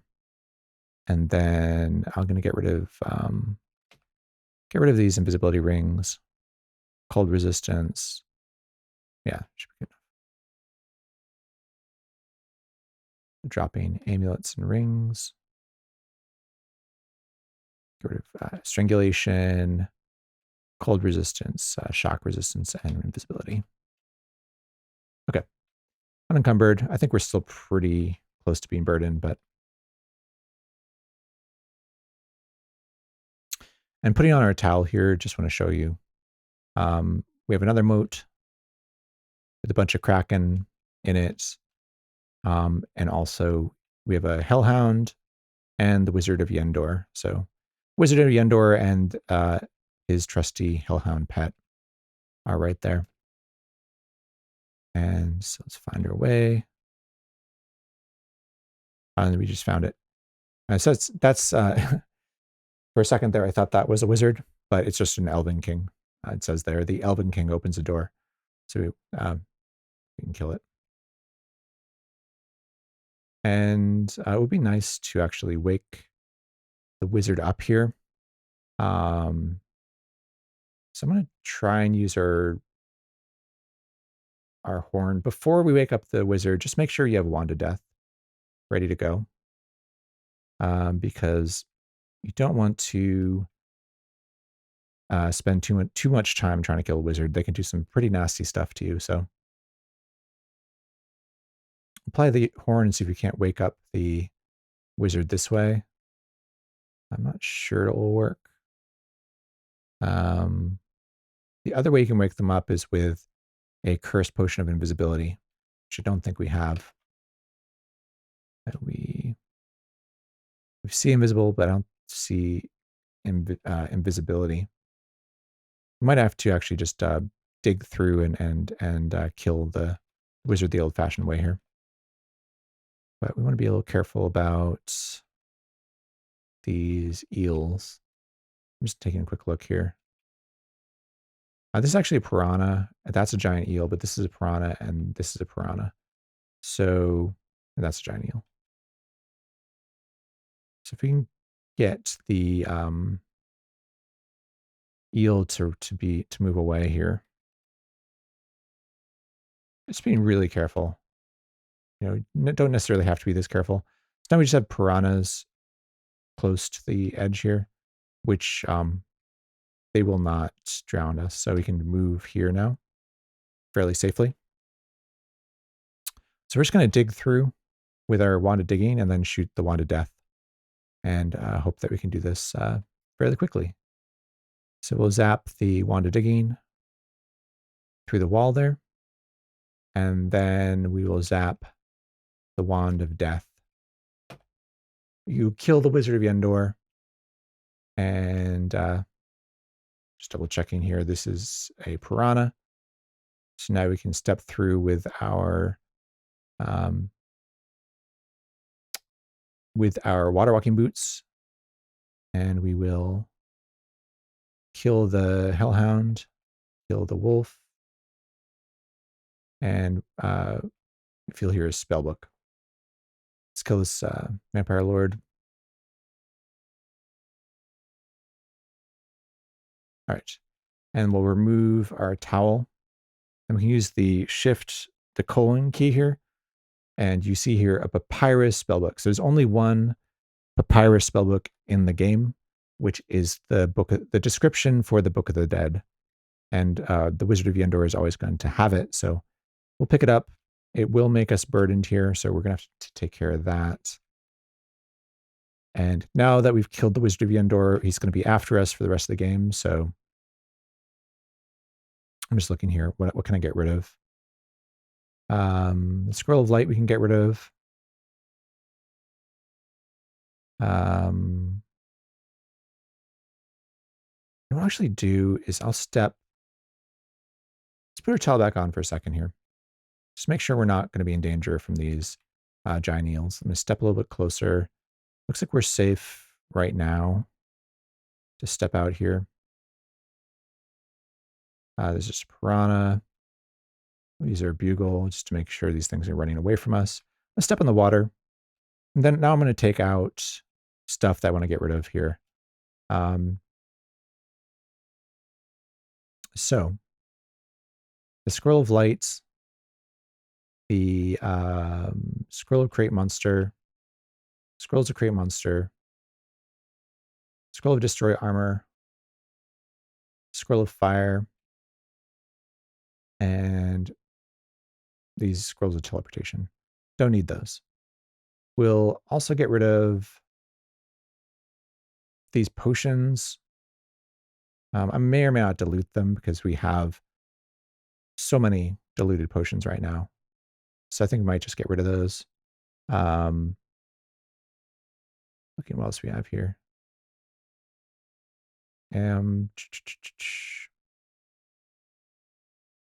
So get rid of this Ring of Invisibility. We'll get rid of the Wand of Create Monster. We'll get rid of a couple Wands of Fire, a couple Wands of Lightning. And that should do it. Okay. So let's actually Shift D drop a bunch of things just to get rid of them, to lighten our load here. So I'm just going to drop some of these scrolls. I'll blank some of them just to make sure we have enough blank scrolls, but like these single scrolls we'll just drop. We'll drop these potions. I don't think we need them. Oh, we have a potion of full healing. We'll make sure that gets back in our bag of holding. I don't know why I took that out.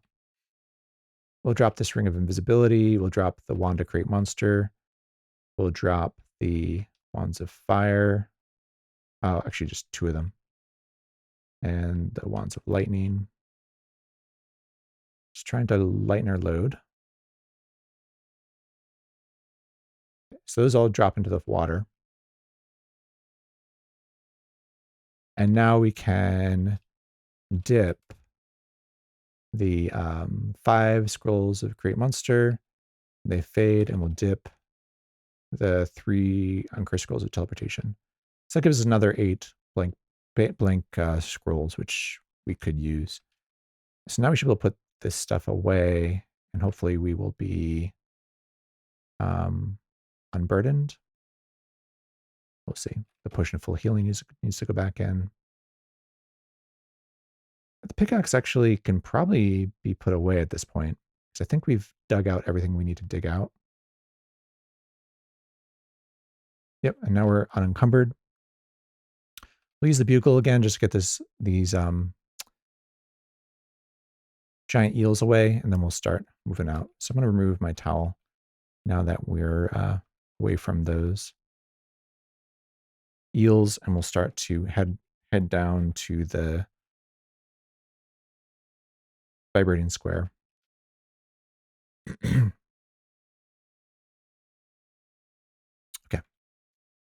Here we go. We are making our way back to so we probably do want to kill this cockatrice. Yeah, we can kill it. Looks like it didn't drop a corpse, so how much gold do we have now? We have 5,475. I think we're a little bit short still, right? We need 17 times 400. We need 6,800, so we'll pick up. There's only 17 gold there.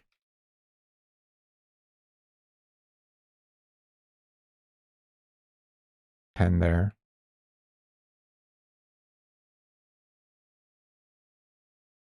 There's 483. I'm going to kill some of the easier stuff here to pick up some more gold. I think that probably did it.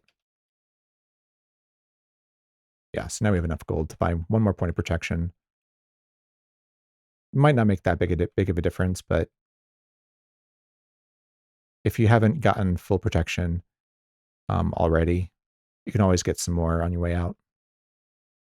Okay, so we were able to get back through that zoo without waking everything up, which is nice. So there are 2 krakens and 2 potential eels here. Let's just be a little careful. Use our bugle to try and scare these things away. We can move safely here. Use the bugle again. And that worked. Okay. So we scared them off. And here's a point where you probably don't want to do a whole lot of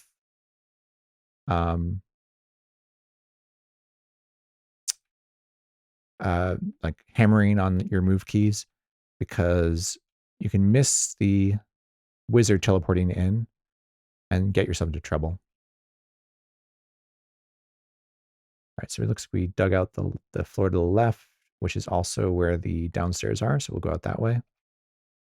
And this is why the water walking boots are so handy. They let us just walk across these moats without having to take out our ring of levitation and deal with it that way. This kraken is very slow, so it may be scared, but it's just moving very slowly. Yes, there's a kraken. I think we might let's actually zap our wand of digging down here. At this point, I like to use wands of digging over your pickaxe, just so that you're saving some time. You could actually teleport down to the bottom too, which we almost certainly should, to save us some turns. So let's take out of our bag our ring of teleport control, and we will let's remove protection, I guess, and put on teleport control. I don't know if we've invoked the Orb of Fate before, but you can use it to level port yourself. So with the teleport control, we can hashtag invoke the Orb of Fate. And then we can just say, we want to get to the bottom, right? Which I think was 48. We can just say 99. And it's going to bring us down to the very bottom here. I don't know if this actually saves us that much time, because we need to find our way to the portal. But anyway, let's remove that teleport control, and we will put on the ring of protection again. Let's get rid of this. Let's get rid of this ring of cold resistance. I guess we picked that up somewhere, and we'll find our way to the portal. Again, I'll just zap the wand of digging here to save us some turns.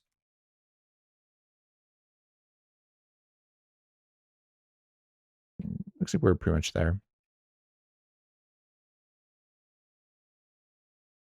What is it again? Just capital K. All right, here we are at the vibrating square again.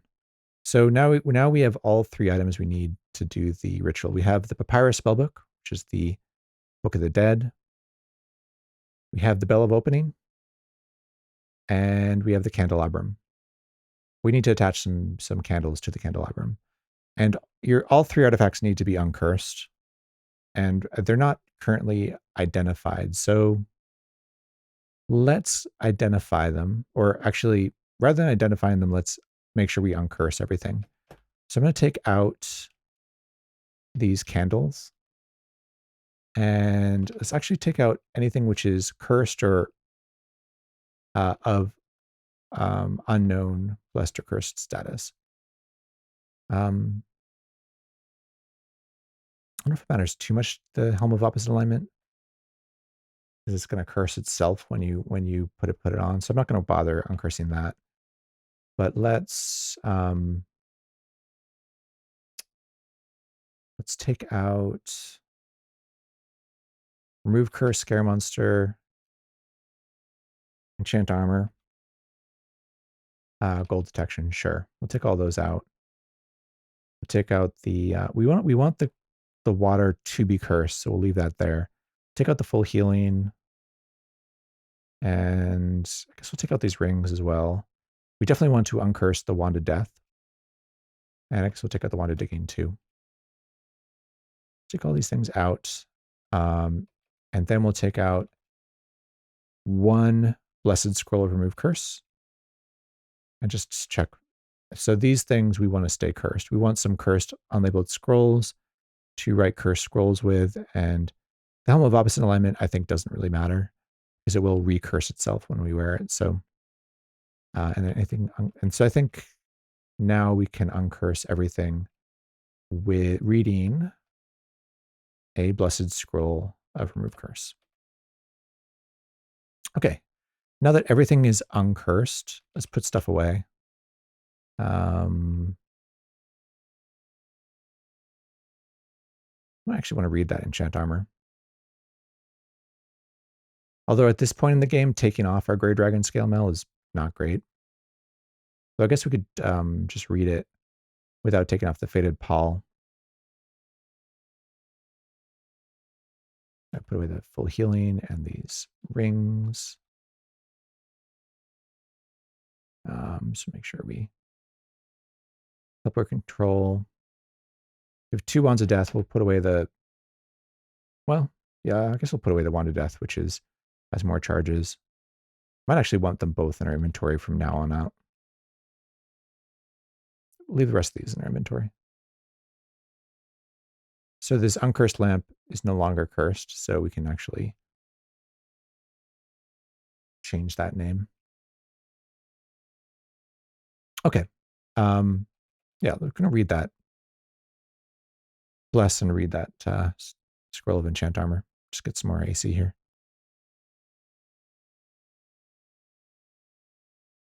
So dip X into C.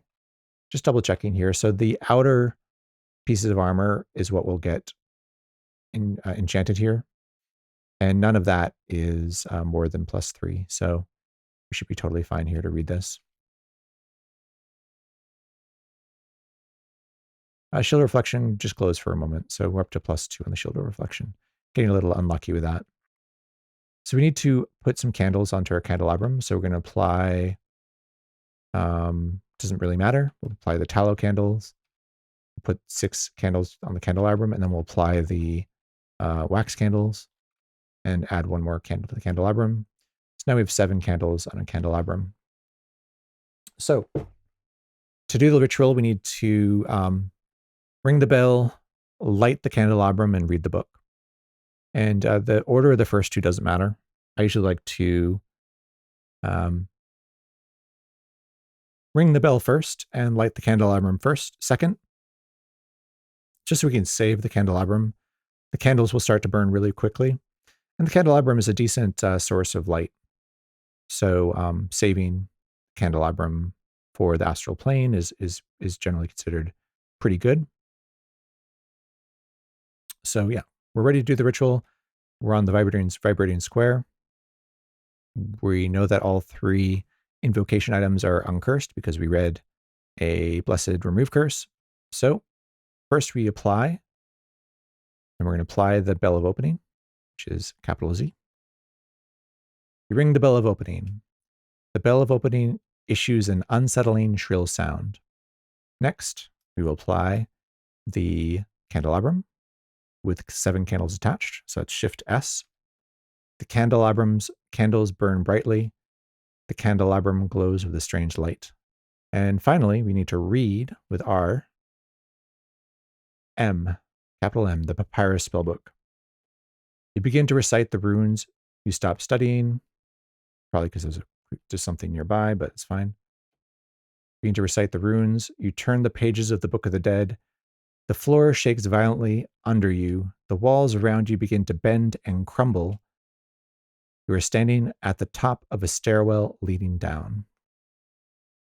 So, turns out that dungeon level 48 is not the last level of the dungeon. There's actually 1 more level, which is Moloch's Sanctum. And so that's where we're going to go now. We'll head down, we descend the stairs, and here we are in Moloch's Sanctum. So, again, I think I'm going to leave us at another cliffhanger here. Next time, we will be getting the Amulet of Yendor and starting our Ascension run. So once you get the Amulet of Yendor, you will have to go all the way back through the dungeon and all the way back to level 1, and then actually exit the dungeon.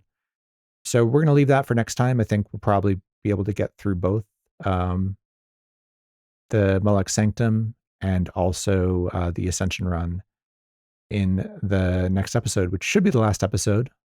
Either way, either we die or we ascend.